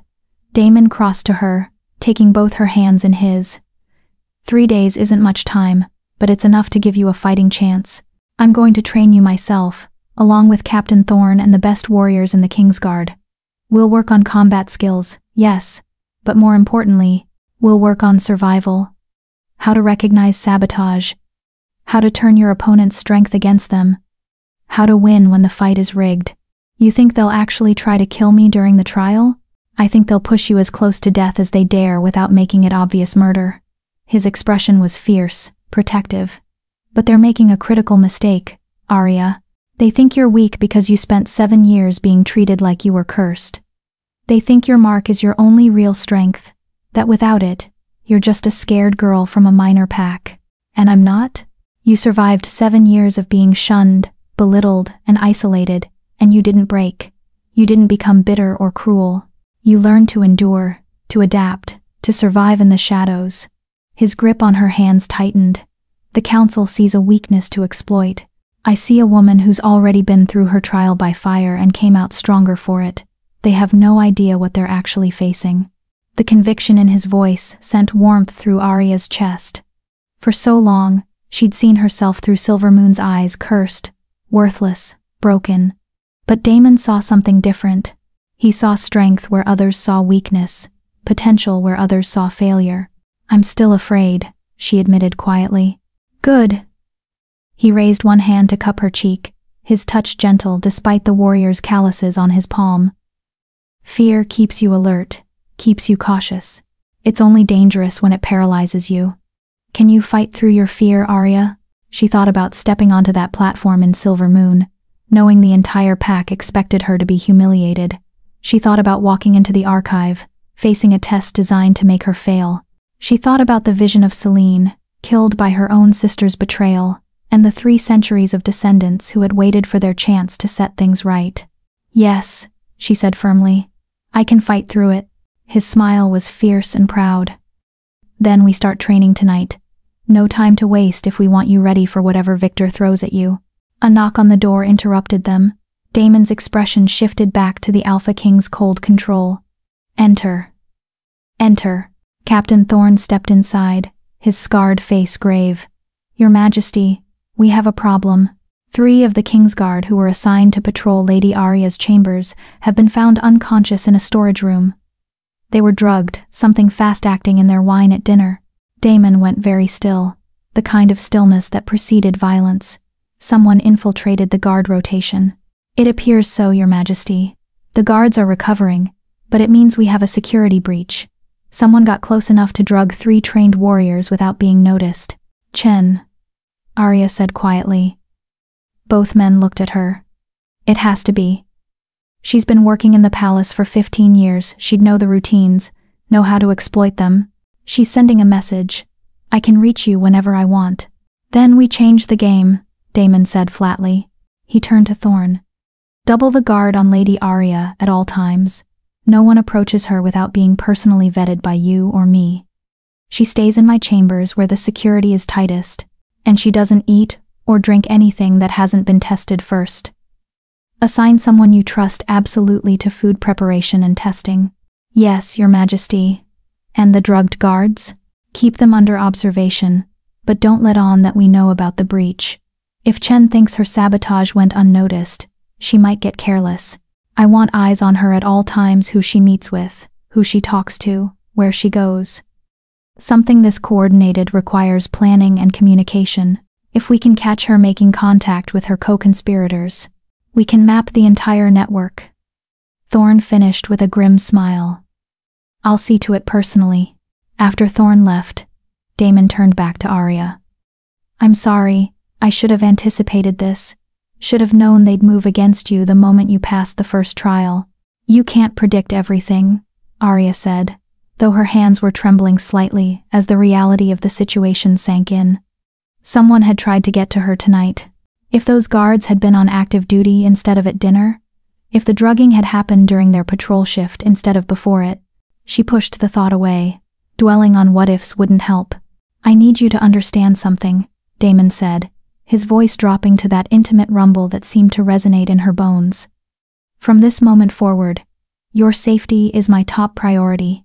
Above politics, above the council, above everything. If it comes down to choosing between your life and maintaining peace with the council, I will choose you every single time. And if that means civil war." He met her eyes. "Then we'll have civil war." The absolute certainty in his voice should have terrified her. He was talking about potentially destabilizing the entire kingdom to keep her safe. But instead of fear, Aria felt something else. A fierce gratitude that she finally had someone who would fight for her the way no one ever had before. "Let's make sure it doesn't come to that," she said. "Let's beat them at their own game. Pass the trials, expose the conspiracy, and restore the crown before they can tear the kingdom apart." "Ambitious," Damon said, but there was approval in his tone. "I like it, but it means you need to be ready for anything they throw at you in the trial of strength." "Which means?" He glanced toward the door. "We start your training now. Tonight. Every hour between now and the trial could be the difference between survival and defeat." Aria squared her shoulders, feeling the mark on her arm pulse with warmth. The archive's knowledge was still settling into her mind, including fragments of combat techniques that Celine herself had known. She wasn't completely unprepared, her bloodline had given her a foundation. But foundation wasn't enough. She needed to be able to execute, to adapt, to survive when the council stacked every odd against her. "Then let's begin," she said. "Show me how to be the warrior Luna this kingdom needs." Damon's fierce smile was the only answer she needed. They trained through the night in a private courtyard deep within the palace grounds. Protected by Kingsguard and hidden from prying eyes.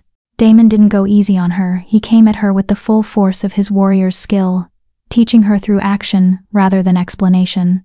Aria lost count of how many times she hit the ground.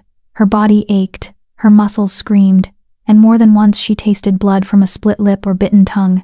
But each time she fell, she got back up. Each time Damon knocked her down, she learned something new about balance, about leverage, about reading an opponent's movements. And slowly, painfully, she began to improve. "You're thinking too much," Damon said after she'd attempted and failed to block his strike for the 10th time. "Your mind is fast, Aria. But in combat, thinking takes too long. You need to trust your instincts. Trust your body to respond before your mind has time to analyze." "My instincts tell me to run away," Aria panted, wiping sweat from her forehead. "No, they don't." He moved to stand behind her, his presence solid and warm at her back. His hands came to rest on her shoulders, and she felt the mate bond pulse between them. "Your instincts brought you through 7 years of survival in a hostile pack. Your instincts brought you through the archive when the council expected you to fail. Your instincts are exactly what you need. You just have to stop second-guessing them." He guided her through the movement again, his body pressed against her back, showing her how to shift her weight, how to use her smaller size as an advantage rather than a liability. The contact was electric, sending awareness racing through her nerves, but it was also grounding, a reminder that she wasn't facing this alone. "Again," he murmured against her ear. "Stop thinking. Just move." Aria closed her eyes, letting herself feel rather than analyze. She sensed Damon step away, sensed him preparing to attack, and when he moved, she responded not with thought, but with pure instinct. She spun, dropping low as his strike passed over her head. Used his forward momentum against him, hooking her leg behind his knee and pushing. For the first time that night, the Alpha King hit the ground instead of her. The shock on his face was almost comical. Then pride blazed in his silver eyes. And he laughed, actually laughed, the sound rich and genuine. "There she is," he said, looking up at her with something that might have been awe. "There's the Luna who's going to show the council exactly what happens when they underestimate a woman who's already survived the impossible." Aria stood over him, breathing hard, her mark glowing in the moonlight. Around them, the Kingsguard who had been observing the training were silent, but she could see respect dawning in their faces. She'd done it. Not perfectly, not with the skill of a trained warrior, but she'd moved on pure instinct and succeeded. It was a beginning. And beginnings, Aria was learning, were far more powerful than endings. They were the moment when everything became possible. Chapter 7. The Trial of Strength. The 3 days before the Trial of Strength passed in a blur of training, strategy sessions, and escalating tension. Aria barely slept, spending every spare moment either in the courtyard with Damon and Captain Thorne, or studying the combat knowledge that had awakened in her bloodline. The mark on her arm seemed to grow brighter with each passing day, as if preparing for what was to come. On the morning of the trial, Aria woke to find Damon already dressed in his ceremonial armor, standing at the window overlooking the arena where the trial would take place. The massive structure had been built into the mountainside centuries ago, designed to hold 10,000 spectators for royal events. Today, it would be filled to capacity. Word had spread throughout the 5 kingdoms that the prophesied heir would face the trial of strength, and wolves had traveled from every territory to witness either her triumph or her destruction. "You don't have to do this," Damon said quietly, not turning from the window. Through the bond, Aria felt his conflict pride in her strength, warring with terror at the thought of losing her. "We could leave right now. Take the King's Guard loyal to us and disappear. Build a life somewhere the council can't reach us." Aria crossed to stand beside him, looking down at the arena below. She could see workers setting up weapons racks, combat circles, medical stations positioned at strategic points, everything ready for bloodshed. "You know I can't do that," she said softly. "If I run, the prophecy fails, the crown stays broken, and 3 centuries of your family trying to hold the kingdom together alone continues until it finally collapses completely." She took his hand, threading her fingers through his. "Besides, I didn't survive 7 years of being called cursed just to run away when things get hard. I'm seeing this through, Damon, all the way to the end." He finally turned to look at her, and the raw emotion in his silver eyes made her breath catch. "I love you," he said, the words seeming to surprise even him. "I didn't think I could feel this way again after Lyra. Didn't think I wanted to, but you." He raised their joined hands to his lips. "You walked into my life marked by prophecy and proved to be so much more than destiny. You're brave and brilliant and stubborn as hell, and somewhere in the past week, I fell completely in love with you." Aria felt tears prick her eyes. "I love you too. I didn't think anyone would ever see past the curse, would ever see me. But you did. You saw exactly who I was, and you didn't flinch. Then let me fight for you in this trial. Let me be your champion. The ancient laws allow it." "No." Aria squeezed his hand. "This is my trial, my claim to prove. If you fight for me, it undermines everything. The council will say I'm too weak to deserve the crown, that I'm hiding behind your strength." She managed a small smile. "Besides, you've spent 3 days teaching me how to survive. Time to see if I learned anything." Before he could argue further, a knock came at the door. Captain Thorne entered, his expression grim. "Your Majesty, Lady Aria, it's time. The council is assembled, and the arena is full. They're waiting for the trial to begin." He paused, then added quietly, "I've inspected every weapon, every piece of equipment. There are irregularities, blunted blades that have been secretly sharpened, armor that's been weakened at critical points. Someone has been tampering with the trial setup." "Chen," Damon growled. "She's making sure the accidents she plans will be fatal." "I've replaced everything suspicious with equipment from our own armory," Thorne continued. "But, Your Majesty, I need you to understand, even with proper equipment, this trial is going to be dangerous. Victor has assembled the 3 most lethal warriors in the kingdom as Lady Aria's opponents. These aren't ceremonial matches. They're execution attempts disguised as tests of strength." Aria had expected nothing less. "Who am I fighting?" First match. Kale Bloodfang, the Northern Territories champion. Undefeated in 57 consecutive battles. Thorne's scarred face was grave. Second match. Zara Nightstrike, the only female alpha in the 5 kingdoms, known for her ruthless efficiency and for never taking prisoners. Third match. He hesitated. Victor Ironjaw himself. The room went silent. Damon's fury through the bond was a living thing, barely contained. "The council leader is fighting in the trial?" Aria asked, disbelief coloring her voice. "That's allowed?" "Unfortunately, yes," Thorne said. "The ancient texts permit council members to serve as trial opponents if they believe the candidate's claim is fraudulent and wish to personally test their worthiness. Victor invoked that right yesterday. It's a clear message.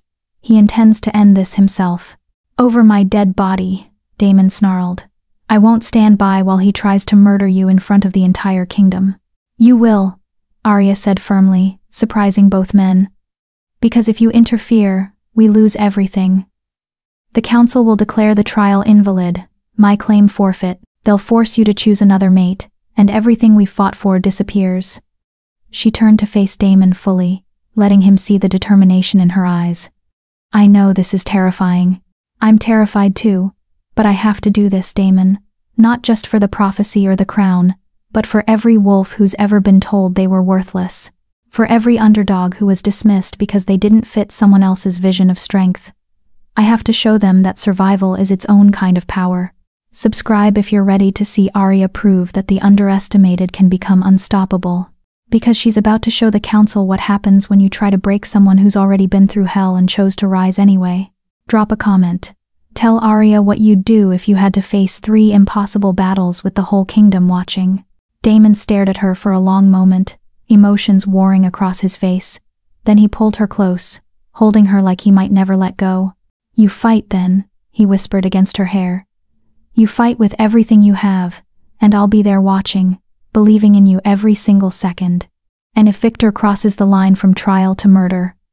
His voice went cold as winter. "Then prophecy or not, I'm ending him." The arena was deafening when Aria walked out into the sunlight. 10,000 wolves had packed into the ancient structure, their voices rising in a cacophony of cheers, jeers, and speculation. Above the crowd, in a royal box draped with purple banners, sat the Council of Alphas with Damon in the center throne. She could feel his presence through the bond, even across the distance, a steady anchor in the chaos. Victor Ironjaw stood at the edge of the combat circle, his smile predatory as Aria approached. "Welcome, Lady Aria, to the trial of strength. The rules are simple. Defeat 3 opponents in single combat. Surrender or death ends each match. There are no other restrictions." His eyes glittered with malice. "Your first opponent awaits." A massive wolf stepped into the circle, Kyle Bloodfang, even larger than his reputation suggested. He stood nearly 7 feet tall, his muscles carved like granite, his eyes flat and emotionless. A killer's eyes. Aria stepped into the circle, refusing to show the fear churning in her gut. She wore simple leather armor protection, without sacrificing mobility, and carried a short sword that felt both foreign and strangely familiar in her hand. The archive's knowledge whispered at the edges of her consciousness, showing her stances, techniques, movement patterns from Celine's own combat training. But knowledge wasn't the same as experience. She'd had 3 days of training against a warrior who hadn't wanted to truly hurt her. Now she faced a man who had built a reputation on breaking opponents without mercy. The horn sounded, and Kale attacked. He was fast, impossibly fast for someone his size. His first strike nearly took her head off, and Aria barely managed to duck, feeling the wind of his blade passing inches from her skull. She rolled away, tried to create distance, but he was already there, pressing the attack with relentless efficiency. "Stop thinking. Trust your instincts." Damon's words from their training echoed in her mind. Aria stopped trying to analyze, stopped trying to predict. She simply moved, letting her body respond to threats before her mind registered them. Duck, weave, parry. She was faster than Kale, more agile. She couldn't match his strength, but she didn't need to. She just needed to survive long enough to find an opening. Kale's sword crashed against her blade, the impact nearly jarring the weapon from her hands. He was trying to overwhelm her with pure force, to shatter her guard and end this quickly. But with each blocked strike, Aria learned his rhythm. He was powerful but predictable. Every attack followed a pattern, telegraphed by a slight shift of his weight. There. Aria saw the opening the instant before it appeared. As Kale wound up for another massive overhead strike, she didn't retreat. She moved forward, inside his reach where his size became a disadvantage. Her sword found the gap between his armor plates, not deep enough to kill, but enough to shock. Kale roared, stumbling backward. Blood seeped from the wound in his side, not serious, but first blood was hers. The crowd erupted in noise, half cheering, half jeering. Aria didn't listen. She pressed her advantage, moving with a grace that surprised even her. The mark on her arm blazed with light, and she realized she wasn't just drawing on the archive's knowledge anymore. She was channeling Selene herself, 300 years of the first Luna's warrior skill flowing through her bloodline. Kale tried to recover, tried to use his superior reach and strength to regain control, but Aria was everywhere and nowhere, striking and fading, wearing him down with precision cuts that slowly painted him red. Finally, with a combination that seemed to flow from instinct rather than thought, Aria disarmed him. His sword clattered across the stone, and her blade came to rest at his throat. "Yield," she commanded, her voice carrying across the sudden silence of the arena. For a moment, Kale's eyes showed pure shock. Then, slowly, he nodded. "I yield." The arena exploded. Aria stepped back, chest heaving, hardly believing she'd won. But there was no time to celebrate. The horn was already sounding for the second match. Chapter 8. The Deadly Dance. Zara Nightstrike entered the circle like a hunting cat, all deadly grace and coiled violence. She was smaller than Kale, but somehow more terrifying, her movements promising pain rather than just defeat. Her twin daggers caught the sunlight, and Aria noticed they were serrated along one edge, designed not just to cut, but to tear. "You fought well," Zara said as they circled each other, her voice surprisingly soft. "For a girl who's had 3 days of training, but Kale is a brawler, all strength, no finesse. I'm different." Her smile was razor sharp. "I'm a killer. And there's a world of difference between the two." She attacked without warning, her twin daggers moving so fast they were almost invisible. Aria barely got her sword up in time, managed to deflect one blade but felt the other slice across her shoulder. Hot pain bloomed, and blood began to flow. Zara's smile widened. "First blood. Now let's see how long you last when you're already bleeding." This fight was nothing like the first. Zara didn't rely on strength or predictable patterns. She was chaos personified, attacking from impossible angles, creating openings where none should exist. Her daggers seemed to be everywhere at once, high, low, left, right, forcing Aria into a purely defensive position. Within minutes, Aria had a dozen small cuts across her arms, her sides, her legs. None were deep enough to be immediately dangerous, but each one bled, each one sapped her strength, each one slowed her reactions just a fraction. Death by 1,000 cuts, Aria realized with growing dread. She's not trying to land one killing blow, she's bleeding me out, wearing me down until I can't defend myself anymore. "You're thinking too much again," Zara taunted, her daggers flashing out to open another cut across Aria's forearm. "I can see it in your eyes, trying to analyze, trying to find a pattern. But there is no pattern, little Luna. There's only chaos, and I am its master." Aria's breathing was labored now, her movements slower. The blood loss was starting to affect her, black spots dancing at the edges of her vision. Through the bond, she felt Damon's terror, his desperate urge to intervene warring with his promise to let her fight her own battle. "I'm going to lose," she thought distantly as another cut opened across her ribs. "She's too fast, too skilled, too—" No. The word resonated in her mind. Not her voice, but something older, deeper. The same presence she'd felt in the archive. The accumulated wisdom of every Luna who had come before. "You think you're losing because you're being cut. But every wound she inflicts requires her to commit to a strike. Every drop of your blood she draws is a moment when her blades are occupied. You're not losing, child. You're learning her rhythm beneath the chaos. Now stop defending and start seeing." Aria's eyes widened as understanding crashed through her. Zara's attacks seemed random, but they weren't, not truly. Every combination ended with a specific blade in a specific position, ready for the next strike. The chaos was an illusion, a performance designed to overwhelm and confuse. But Aria had spent 7 years surviving by reading the intentions beneath surface appearances. She'd learned to see the cruelty hidden behind Celeste's sweet smiles, the rejection masked by Luna Margaret's polite words. Reading Zara's true patterns beneath her chaotic performance was just another variation of the same skill. There. The next time Zara came in with her signature high-low combination, Aria didn't try to block both blades. She blocked the high strike and deliberately left herself open to the low one. But she wasn't there when the dagger arrived. She'd already moved, inside Zara's guard, and her sword pommel caught the alpha directly in the sternum. Zara stumbled backward, genuine surprise flashing across her face. Clever. But one hit doesn't. Aria didn't let her finish. She pressed forward, finally going on the offensive. And this time, she wasn't trying to match Zara's speed.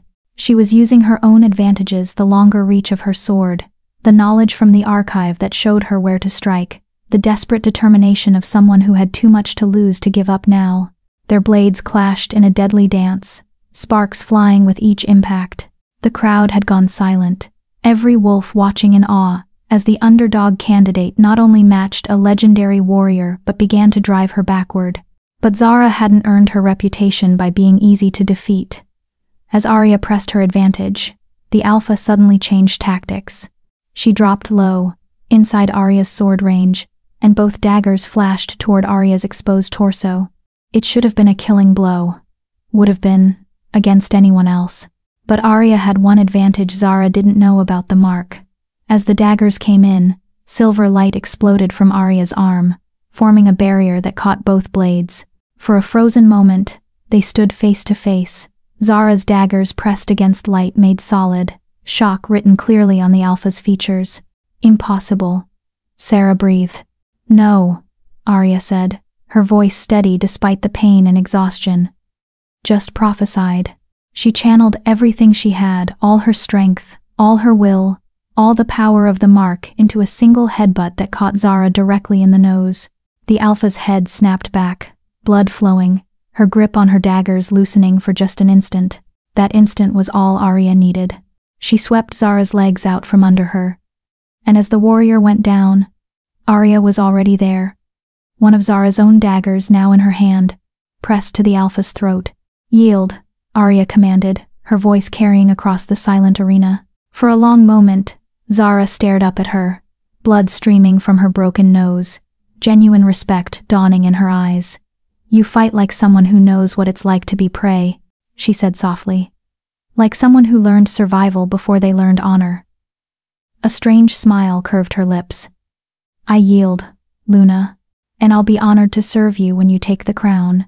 The crowd erupted as Aria stepped back, her chest heaving, her body painted with blood from a dozen cuts.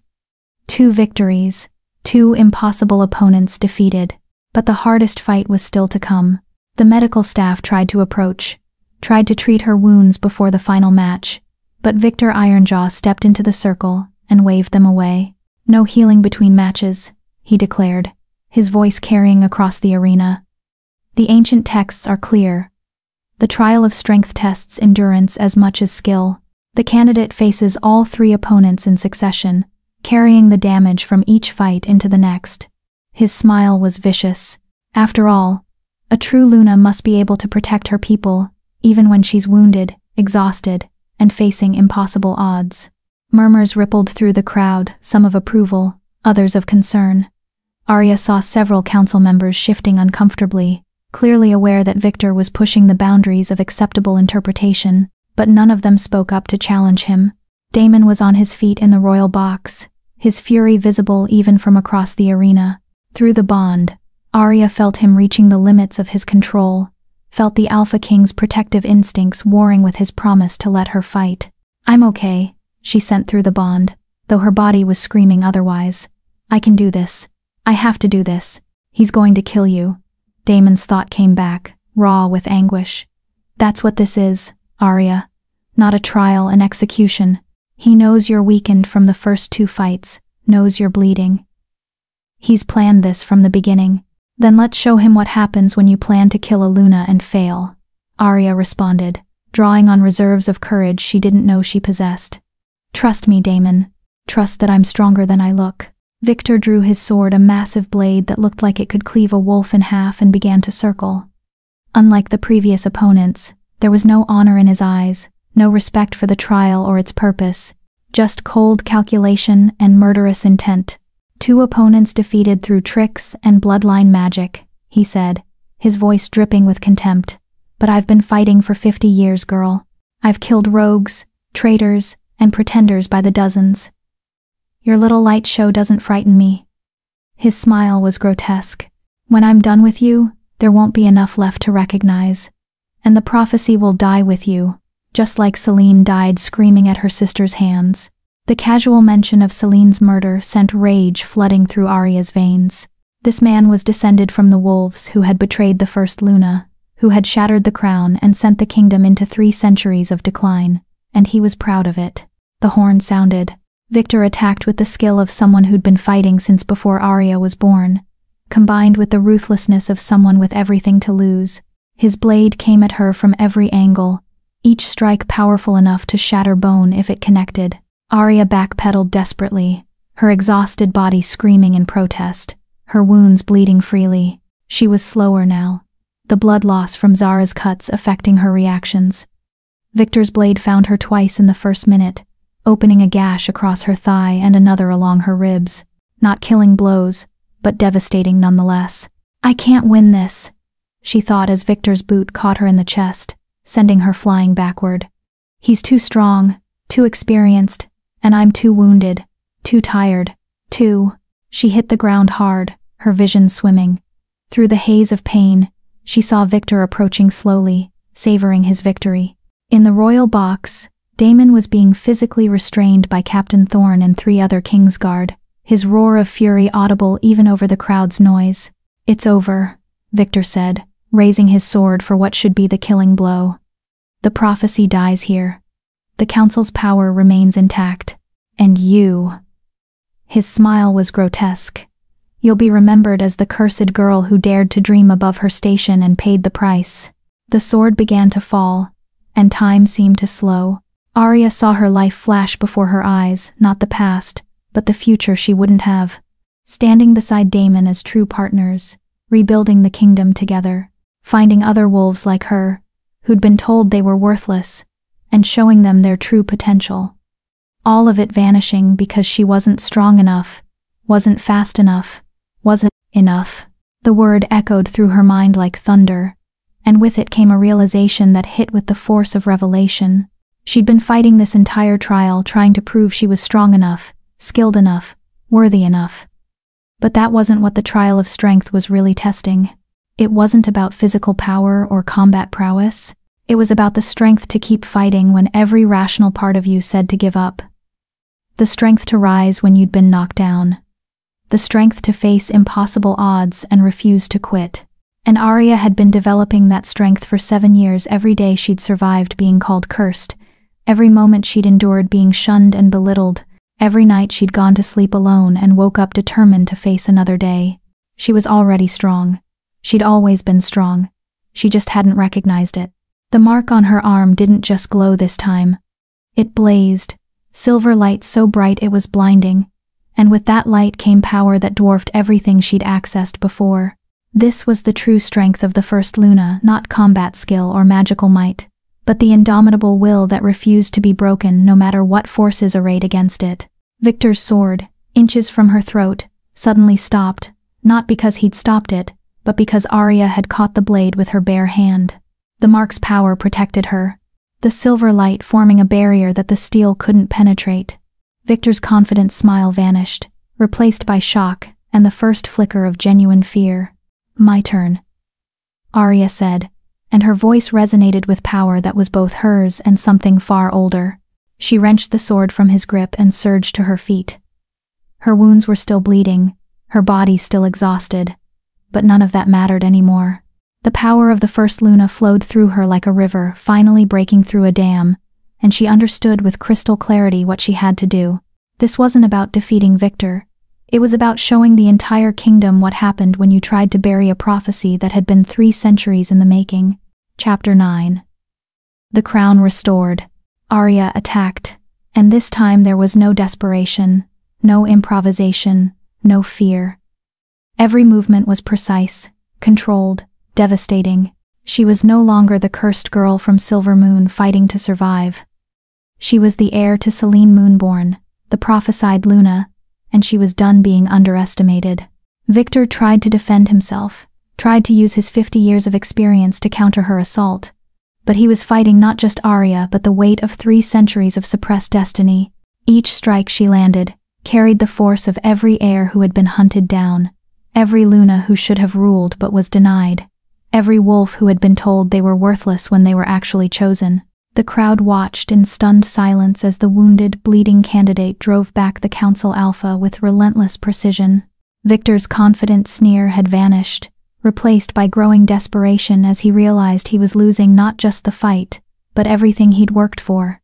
"This isn't possible," he snarled, his sword clashing against Aria's in a shower of sparks. "You're nobody, a cursed girl from a minor pack. You can't." "I can," Aria interrupted, her voice ringing with absolute certainty. "Because I'm not nobody, Victor. I never was. You just needed me to believe I was so you could maintain your stolen power." She pressed forward, her strikes coming faster now, each one forcing Victor back another step.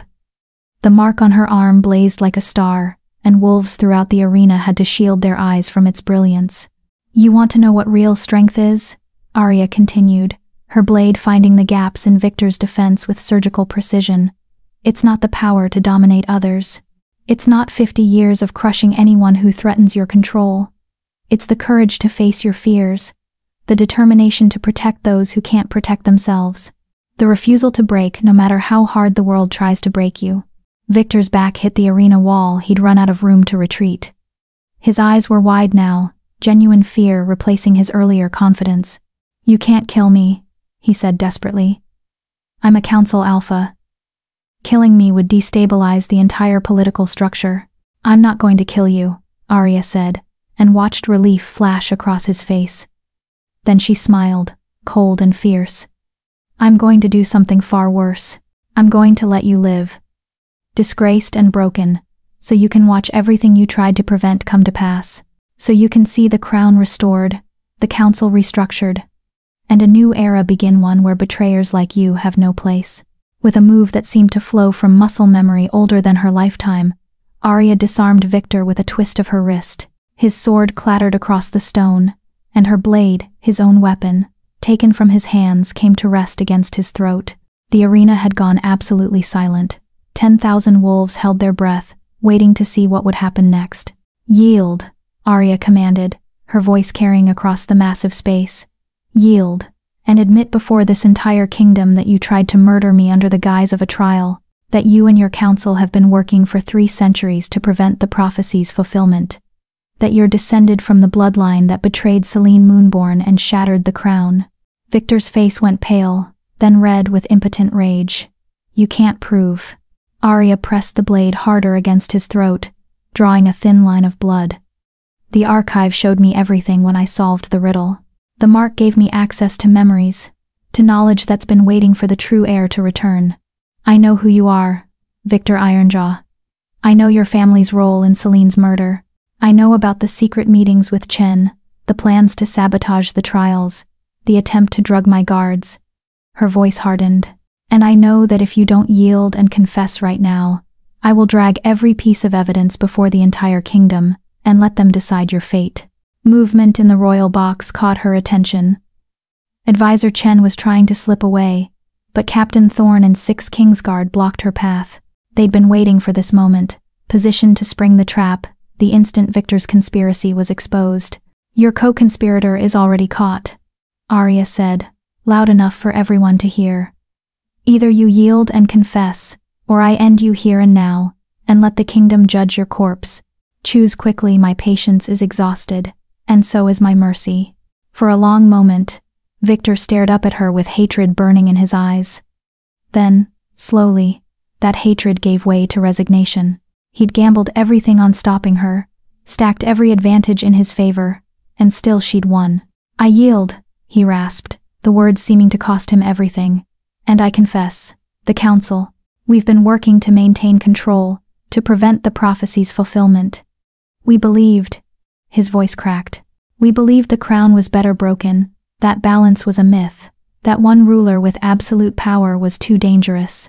His eyes met Aria's, and for just a moment, she saw not a villain but a frightened old wolf who'd convinced himself his betrayals were justified. "We were wrong." "Hi." The arena erupted into chaos, wolves shouting, some in triumph, others in disbelief. The council members in the royal box were on their feet, some trying to distance themselves from Victor's confession, others demanding order. But Aria only had eyes for Damon. He was already moving, vaulting over the railing of the royal box and racing across the arena toward her. The moment he reached her, his arms wrapped around her, supporting her as her exhausted legs finally gave out. "You did it," he whispered fiercely, holding her against his chest like she might disappear. "Moon goddess, Aria, you actually did it. 3 impossible opponents, a rigged trial designed to kill you, and you won." "We did it," she corrected weakly, leaning into his strength. Her adrenaline was fading now, and the pain from her wounds was becoming overwhelming. Together, always together. The crowd's noise seemed to fade as Elder Sage appeared at the edge of the circle, her blind eyes somehow fixed directly on Aria. The ancient woman raised her hands, and silence fell across the arena like a blanket. "The trial of strength is complete," Elder Sage declared, her voice magically amplified to reach every corner of the massive structure. 3 opponents defeated not through tricks or deception, but through true strength of will, skill, and spirit. The conspiracy that has controlled this kingdom for 3 centuries stands exposed. The bloodline of Selene Moonborn has returned, proven beyond any doubt. She moved forward until she stood directly before Aria and Damon, and something like awe crossed her ancient features. "The prophecy is fulfilled. The trials are past. The broken crown shall be made whole." She raised her voice to carry across the arena. "Hail Aria Blackwood, true heir to the first Luna. Hail the restoration of balance. Hail the prophesied queen." For a heartbeat, nothing happened. Then a single voice from the crowd took up the cry. "Hail!" It spread like wildfire, thousands of voices joining together. "Hail! Hail the Luna! Hail the prophesied queen!" Not everyone joined the chant. Aria could see pockets of silence, wolves who had benefited from the council's corruption and weren't happy to see it end. But they were the minority now, their power broken by Victor's public confession and the undeniable proof of the trials. Medical staff finally reached them, trying to tend to Aria's wounds, but she waved them off for just a moment longer. There was something she needed to say, needed the entire kingdom to hear. With Damon's support, she stood and raised her voice to address the crowd. "Today you witnessed not just trials, but the exposure of a 3-century conspiracy. Wolves who were supposed to serve the crown instead worked to destroy it. Families who were supposed to protect the kingdom instead sought to control it." She paused, letting her words sink in. "But their time is over. The balance will be restored. The king and Luna will rule together as was always meant to be. And the council will be reformed, not eliminated, but restructured to serve rather than dominate." Her gaze swept across the arena, meeting the eyes of wolves from every territory. "I know many of you still doubt me. You see a girl who was called cursed for 7 years, who came from nowhere to claim a crown, and you wonder if the prophecy is real, or just another grab for power." She raised her marked arm, letting the silver light blaze for all to see. "Let me be clear. I didn't choose this destiny. It chose me. But I will spend every day of my reign proving I'm worthy of it, not through prophecies or bloodlines, but through actions, through justice, through the strength to protect those who can't protect themselves." The crowd erupted again, this time with genuine enthusiasm rather than uncertainty. Aria swayed, her vision swimming, and Damon caught her before she could fall. "That's enough speeches for now," he said gently, scooping her into his arms. "Let's get you healed before you bleed out from sheer stubbornness." As he carried her from the arena, Aria caught one last glimpse of Victor and Chen being led away by Kingsguard, their heads bowed, their conspiracy shattered. 3 centuries of stolen power ending in a single day. It should have felt like victory. And it did, but it also felt like a beginning. The trials were over, but the real work of rebuilding the kingdom was just starting.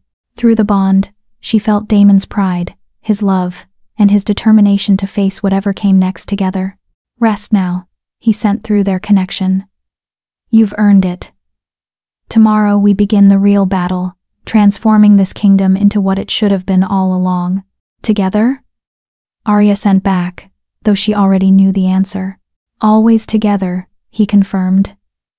King and Luna. Shadow and light. 2 halves of a broken crown, finally made whole. Aria let her eyes close, finally allowing herself to surrender to exhaustion. She'd passed the trials, exposed the conspiracy, claimed her birthright. But more importantly, she'd proven to herself and to the kingdom that strength came in many forms. That surviving 7 years of being called cursed had forged her into exactly the Luna the prophecy needed. That sometimes the most powerful thing you could do was refuse to stay broken. The mark on her arm pulsed one final time, warm and bright, as if Selene herself was acknowledging her heir's triumph. The cursed girl was cursed, no more. The Luna Queen had come home. Chapter Deshimmed. The Luna's Triumph. Aria woke 3 days later in the palace healing ward, her body wrapped in clean bandages and the worst of her wounds already knitting together thanks to the royal healer's ministrations. Sunlight streamed through tall windows, and she could hear the sounds of the capital outside, life continuing. The kingdom moving forward. Damon sat in a chair beside her bed, his head resting on his folded arms at the edge of her mattress. He was asleep, exhaustion written in every line of his body. Through the bond, Aria felt the relief that had finally allowed him to rest, the certainty that she would survive, that they'd both made it through the trials intact. She reached out and gently touched his dark hair. His silver eyes opened immediately, and the emotion that flooded his face made her chest tighten. "You're awake," he said, his voice rough. "Finally. The healers said you'd recover, but 3 days of unconsciousness." He took her hand carefully, mindful of the bandages. "You terrified me, Aria. Watching you fight those battles, seeing you wounded and bleeding, and still refusing to quit, I've never been so proud and so terrified at the same time." "I'm okay," Aria said softly, battered and exhausted, but okay. "What did I miss?" Damon's expression hardened. "Victor and Chen are in custody, along with 4 other council members who were part of the conspiracy. Captain Thorne found evidence in Chen's quarters, correspondence with families descended from Selene's betrayers, plans for your assassination, records of bribes paid to keep the council compliant. It's worse than we thought, Aria. The conspiracy runs deeper than just a few ambitious wolves. It's generational families who have spent centuries consolidating power and teaching their children that the prophecy was a threat to be eliminated." Aria absorbed this, feeling the weight of what they were facing. How is the kingdom responding? Mixed reactions. About 60% support the restoration of the crown. They saw the trials, saw you win despite overwhelming odds, and they're ready for change. Another 30% are cautiously neutral, waiting to see what we do with the power we've claimed. The final 10%. He grimaced. They're loyal to the old council families, and they're not happy about the shift in power. There have been protests in 3 territories, and intelligence suggests some families are considering armed resistance. "Civil war," Aria said quietly. "The thing you were trying to avoid by agreeing to the mate search in the first place." "Possibly. But there's a difference now." Damon's grip on her hand tightened. "Before, I was trying to hold the kingdom together through political maneuvering and compromises that weakened the crown with every concession. Now we have the mandate of the prophecy, proof of the council's corruption, and popular support from the majority. If it comes to war, we'll have the moral high ground and the numbers to win it." "Let's hope it doesn't come to that," Aria said. "War means wolves dying, good wolves who are just confused or scared or loyal to the wrong leaders. We need to give the dissidents a chance to see that the restored crown isn't about tyranny or revenge. It's about balance, justice, and protecting everyone, even those who opposed us." Something fierce and tender crossed Damon's face. "This is why you're going to be an extraordinary queen. You just survived assassination attempts disguised as trials, and your first thought is mercy for the wolves who tried to kill you." "Not mercy," Aria corrected. "Strategy. The families behind the conspiracy need to face justice, real consequences for 3 centuries of betrayal. But their followers, the ordinary wolves who were just following what they'd been taught, they can be shown a better way. We break the cycle of hatred instead of perpetuating it." Before Damon could respond, a knock came at the door. Captain Thorne entered, his scarred face showing rare approval. "Lady Aria, it's good to see you awake. The kingdom has been holding its breath waiting for news of your recovery." "I'm tougher than I look," Aria said with a small smile. "What brings you here, Captain?" "Several matters, my lady. First, Kale Bloodfang and Zara Nightstrike have formally requested to swear fealty to you personally. They're waiting in the antechamber if you're well enough to receive them." Aria exchanged a surprised glance with Daemon. "The warriors I defeated want to serve me? You defeated them with honor despite the trials being rigged against you," Thorn explained. "In their eyes, that proves you're worthy not just of the crown but of their personal loyalty. It's actually a significant political statement, two of the kingdom's most legendary warriors publicly choosing to serve the new Luna. Send them in," Aria decided. She struggled to sit up, wincing at the pull of healing wounds, but refusing Daemon's attempt to make her stay lying down. "If they're offering loyalty, the least I can do is receive them properly." A moment later, Kale and Zara entered. Both warriors looked uncomfortable in formal court attire, clearly more at ease in armor. They approached Aria's bedside and, in perfect synchronization, dropped to one knee. "Lady Aria Blackwood," Kale said, his deep voice formal, "I have fought 57 battles, and never yielded, before facing you. You defeated me not through superior size or strength, but through speed, precision, and the courage to take risks I didn't anticipate. It would be my honor to serve as one of your personal guard." Zara spoke next, her sharp eyes meeting Aria's without flinching. "You fought like prey turned predator, someone who learned survival before learning honor. That's a lesson most warriors never understand. And it made you dangerous in ways I couldn't counter. I would consider it a privilege to protect a Luna who knows what it means to be hunted." Aria felt unexpected emotion tighten her throat. These were legendary warriors, wolves whose reputations alone could open doors or end conflicts, and they were offering to serve her personally, not because of the prophecy or political advantage, but because she'd earned their respect in combat. "I accept your oaths," she said formally. "But I need you to understand something. I'm not interested in warriors who follow orders without question.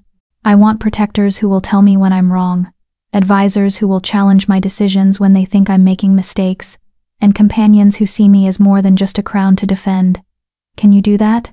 Kyle and Zara exchanged glances, something like surprise flickering across their faces. Then Kale smiled, a rare expression that transformed his brutal features.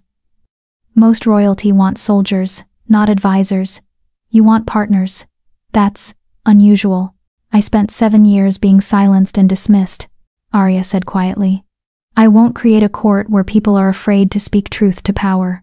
So yes, I want partners. I want wolves who will stand with me, not just behind me." "Then you have us," Zara said simply. "For as long as you'll have us, Luna." After the warriors left, Thorn delivered his other news. "The coronation has been scheduled for 3 days from now, assuming the healers clear you for activity.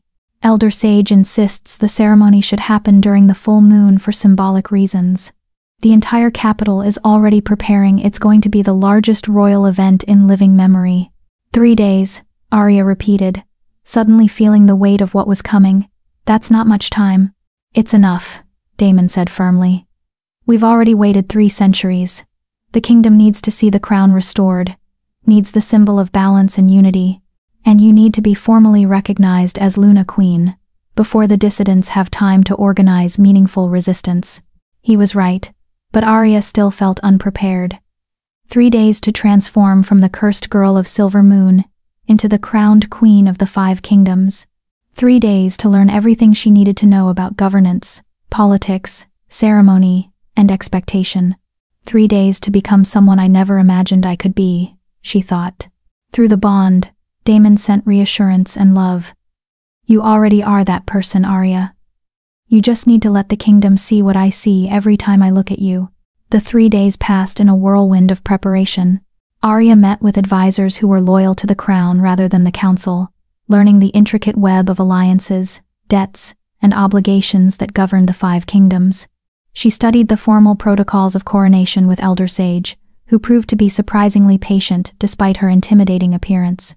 She approved the restructuring of the council, reducing their numbers from 7 to 5, and implementing checks on their authority that hadn't existed before. And she met with representatives from every major pack, listening to their concerns about the changes coming and working to build bridges before they could become chasms. It was exhausting work, made harder by her still healing wounds.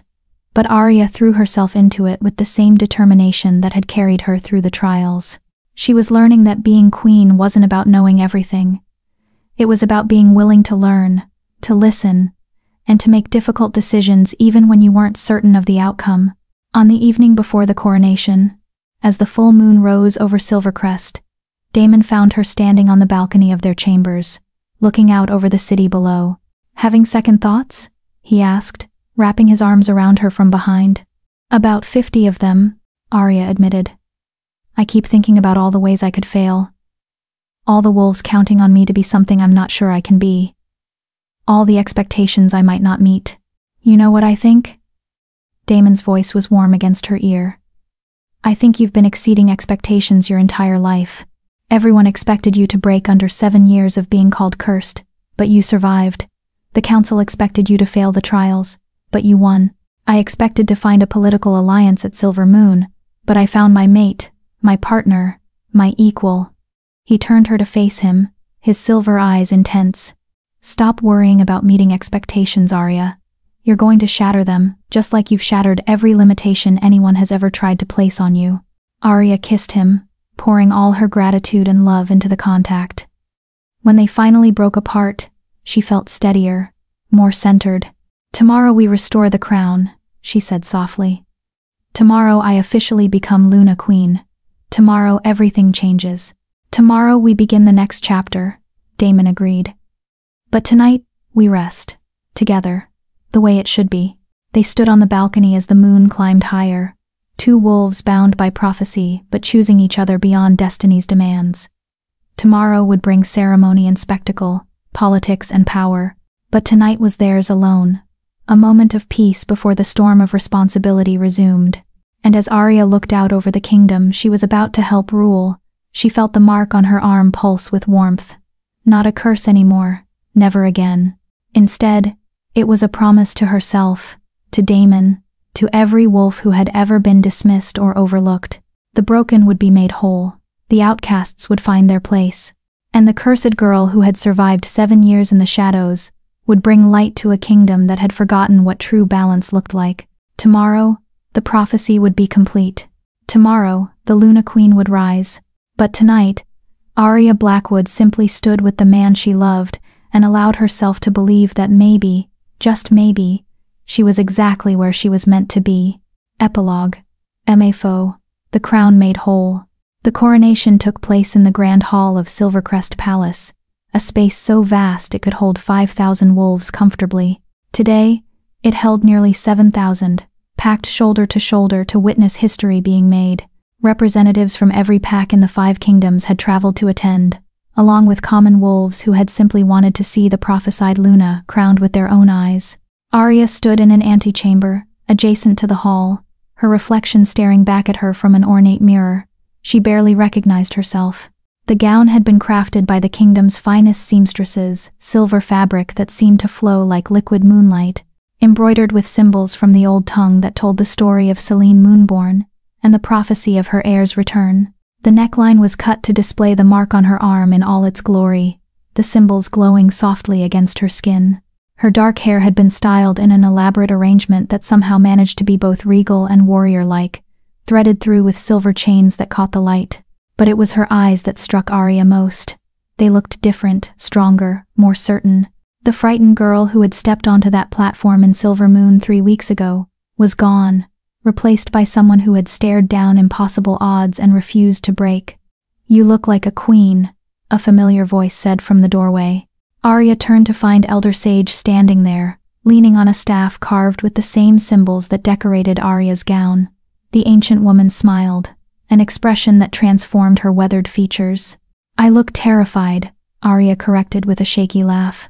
"That too," Elder Sage agreed, moving into the room.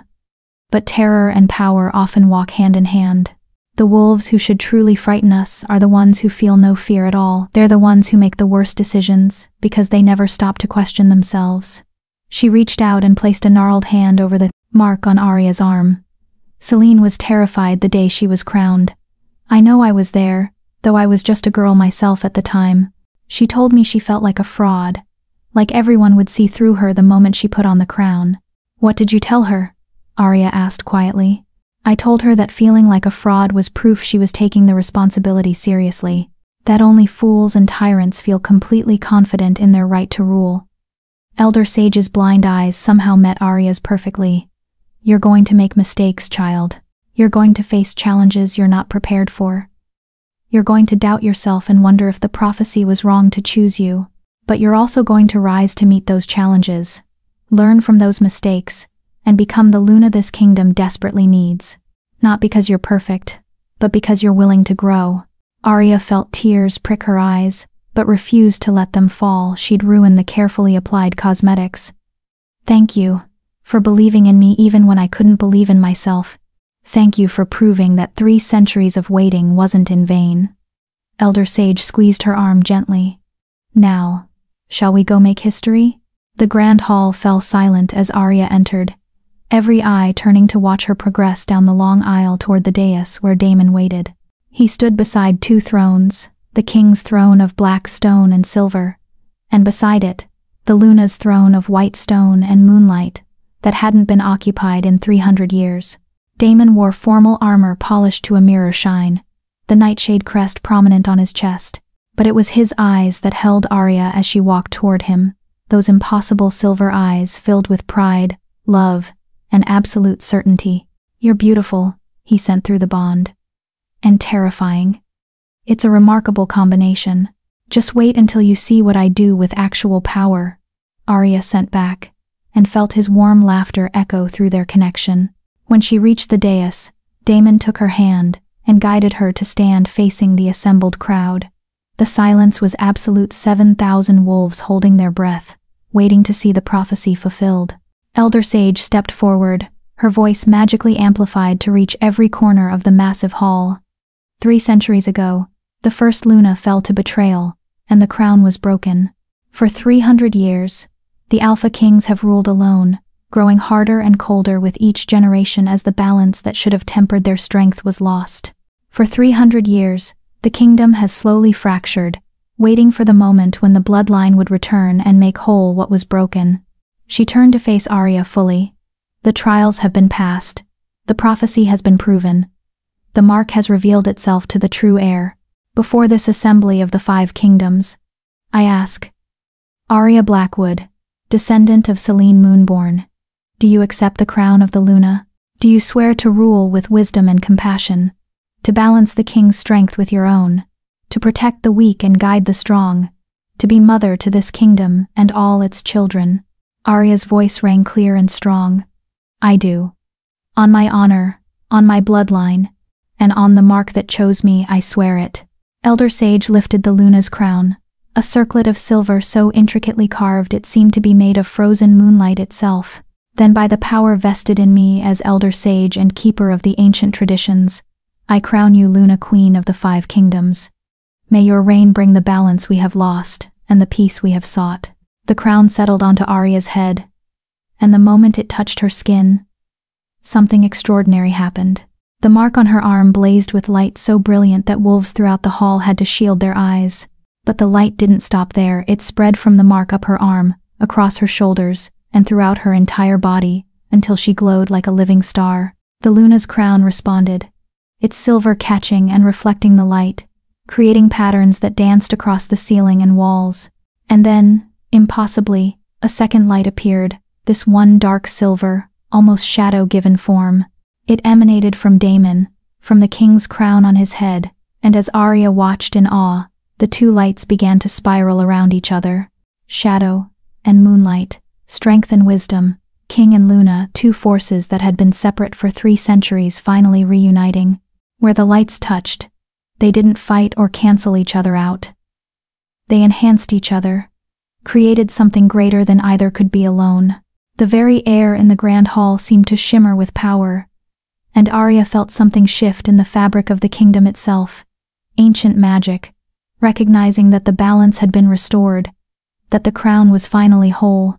Do you feel it?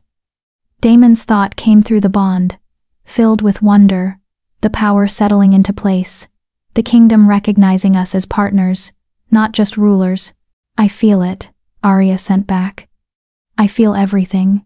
The lights slowly faded, returning to normal levels, And when Aria could see clearly again, she found 7,000 wolves on their feet, their voices raised in a cheer so loud it shook the very foundations of the palace. Hail the Luna Queen! Hail the restored crown! Hail Aria Blackwood Nightshade! Elder Sage stepped back, tears streaming down her ancient face. The prophecy is complete, she said, though her words were barely audible over the crowd's roar. After 300 years, it's finally complete. Damon took Aria's hand and raised it high, presenting her to the kingdom. Then he did something that shocked everyone. He dropped to one knee before her, the Alpha King kneeling to his Luna in front of the entire assembly. I, Damon Nightshade, Alpha King of the 5 Kingdoms, swear my loyalty to Luna Queen Aria Blackwood Nightshade. I swear to rule beside her as an equal partner, to balance her wisdom with my strength, to honor her counsel and respect her authority. I swear to be not just her mate, but her companion in all things. This I vow before the Moon Goddess and this assembly. The gesture's significance wasn't lost on anyone. For the first time in the kingdom's history, the Alpha King was publicly acknowledging the Luna as his equal, not a consort, not a subordinate, but a true co-ruler with authority that matched his own. Aria pulled him to his feet, her eyes shining with emotion. And I, Aria Blackwood Nightshade, Luna Queen of the 5 Kingdoms, swear my loyalty to Alpha King Damon Nightshade. I swear to rule beside him as an equal partner, to temper his strength with wisdom, to stand with him in times of trial and celebration. I swear to be not just his mate, but his companion in all things. This I vow before the Moon Goddess and this assembly. They turned to face the crowd together, hands joined, the mark on Aria's arm, and the king's crown on Damon's head both glowing softly with renewed power. Let it be known throughout the 5 Kingdoms, Elder Sage declared, her voice carrying across the thunderous applause. The crown is restored, the balance is renewed. The age of darkness and division has ended. The age of light and unity begins today. The celebration lasted 3 days and 3 nights. Wolves from every territory filled the capital's streets, feasting and dancing and celebrating not just the coronation but the hope it represented. The council was formally restructured with new members who had proven their loyalty to the crown rather than their own ambitions. Laws were passed to protect those who had been marginalized under the old system, and quietly, efficiently, Captain Thorne and his Kingsguard dismantled the remaining conspiracy networks, arresting those who refused to accept the new order. Victor Ironjaw and advisor Chen, along with the other conspirators, were tried and found guilty of treason. But in a gesture that surprised many, Aria exercised her authority as Luna Queen to commute their death sentences to exile. They would be stripped of all titles, lands, and authority, and sent to live out their days in isolated territories where they could do no further harm. Mercy, Damon had said when she'd announced her decision, is sometimes harder than vengeance, but it sends a powerful message that the new order is built on justice, not revenge. On the evening of the 4th day, when the celebration had finally wound down and the capital had returned to something approaching normalcy, Aria stood once again on the balcony of the royal chambers, but this time, she wore her crown no longer a symbol of burden but of possibility. Damon joined her, slipping his arms around her waist and resting his chin on her shoulder. Any regrets? He asked softly. Aria thought about the question seriously. 3 weeks ago, she'd been nobody, the cursed girl from Silver Moon, invisible and dismissed. Now, she was Luna Queen, with the weight of an entire kingdom on her shoulders, and challenges ahead that would test every ounce of her strength. No, she said finally. No regrets. Fear, yes. Uncertainty, absolutely. But regrets? Never. Good. Damon murmured against her hair. Because I have plans for us, Luna Queen. Big plans. Reforming the education system so children like you overlooked and underestimated get the support they need. Restructuring the pack hierarchies to prevent the kind of abuse you suffered. Creating programs to help rogues reintegrate into society instead of becoming permanent outcasts. Ambitious, Aria said with a smile. You realize all of that will take years? Decades even? Then it's lucky we have a lifetime to work on it. His arms tightened around her. Together, Aria agreed. If you followed Aria's journey from cursed outcast to crowned Luna Queen, Subscribe to never miss stories that prove your past doesn't define your future. Because everyone deserves to see themselves in tales of impossible triumph and hard-won crowns. They stood in comfortable silence as the moon, full and bright, climbed higher in the sky. Somewhere in the city below, Aria knew there were still wolves who doubted her, still families who resented the loss of their corrupt power, still challenges waiting to test the restored crown. But there were also wolves who had been inspired by her story. Young females who had been told they were too weak, too plain, too ordinary, who now believed they could be extraordinary. Outcasts who saw hope for acceptance. Underdogs who learned that survival was its own kind of strength. The mark on Aria's arm pulsed warmly, and she smiled. It had been called a curse for so long that she'd believed it, but curses didn't choose their bearers for greatness. Curses didn't unlock ancient power or fulfill 300-year-old prophecies. Her mark had never been a curse. It had been a crown waiting for the right moment to reveal itself. And now, finally, after 7 years of shadows and 3 weeks of impossible trials, Aria Blackwood Nightshade stood in the light, not as the cursed girl nobody wanted, but as the Luna Queen her kingdom desperately needed. The prophecy was complete, the crown was whole, and the real work of healing a broken kingdom was just beginning. But that was tomorrow's challenge. Tonight, she simply stood with her mate and allowed herself one perfect moment of peace. She had earned it. They both had. And together, King and Luna, shadow and light, strength and wisdom united, they would face whatever came next. The broken crown was made whole, and in making it whole, Aria had finally found herself. Aria's story shows us that betrayal doesn't define us, how we rise from it does. If you're on your own journey of healing after betrayal, finding peace after someone you trusted broke your heart, I've linked a powerful resource in the description: How to Find Peace After Being Betrayed by Someone You Trusted. It's a woman's guide to letting go and reclaiming your power, just like Aria did. And if Aria's transformation from cursed to crowned inspired you, if you believe that underdogs deserve their moment of triumph, subscribe to this channel, because everyone deserves to see themselves in stories of impossible victories and hard-won crowns. Drop a comment telling me, what moment in Aria's journey hit you hardest? Was it when she caught Victor's sword with her bare hand? When Damon first recognized her mark? Or when she showed mercy to those who tried to destroy her? Thank you for watching Aria reclaim her destiny. Until next time, may you find the courage to claim yours.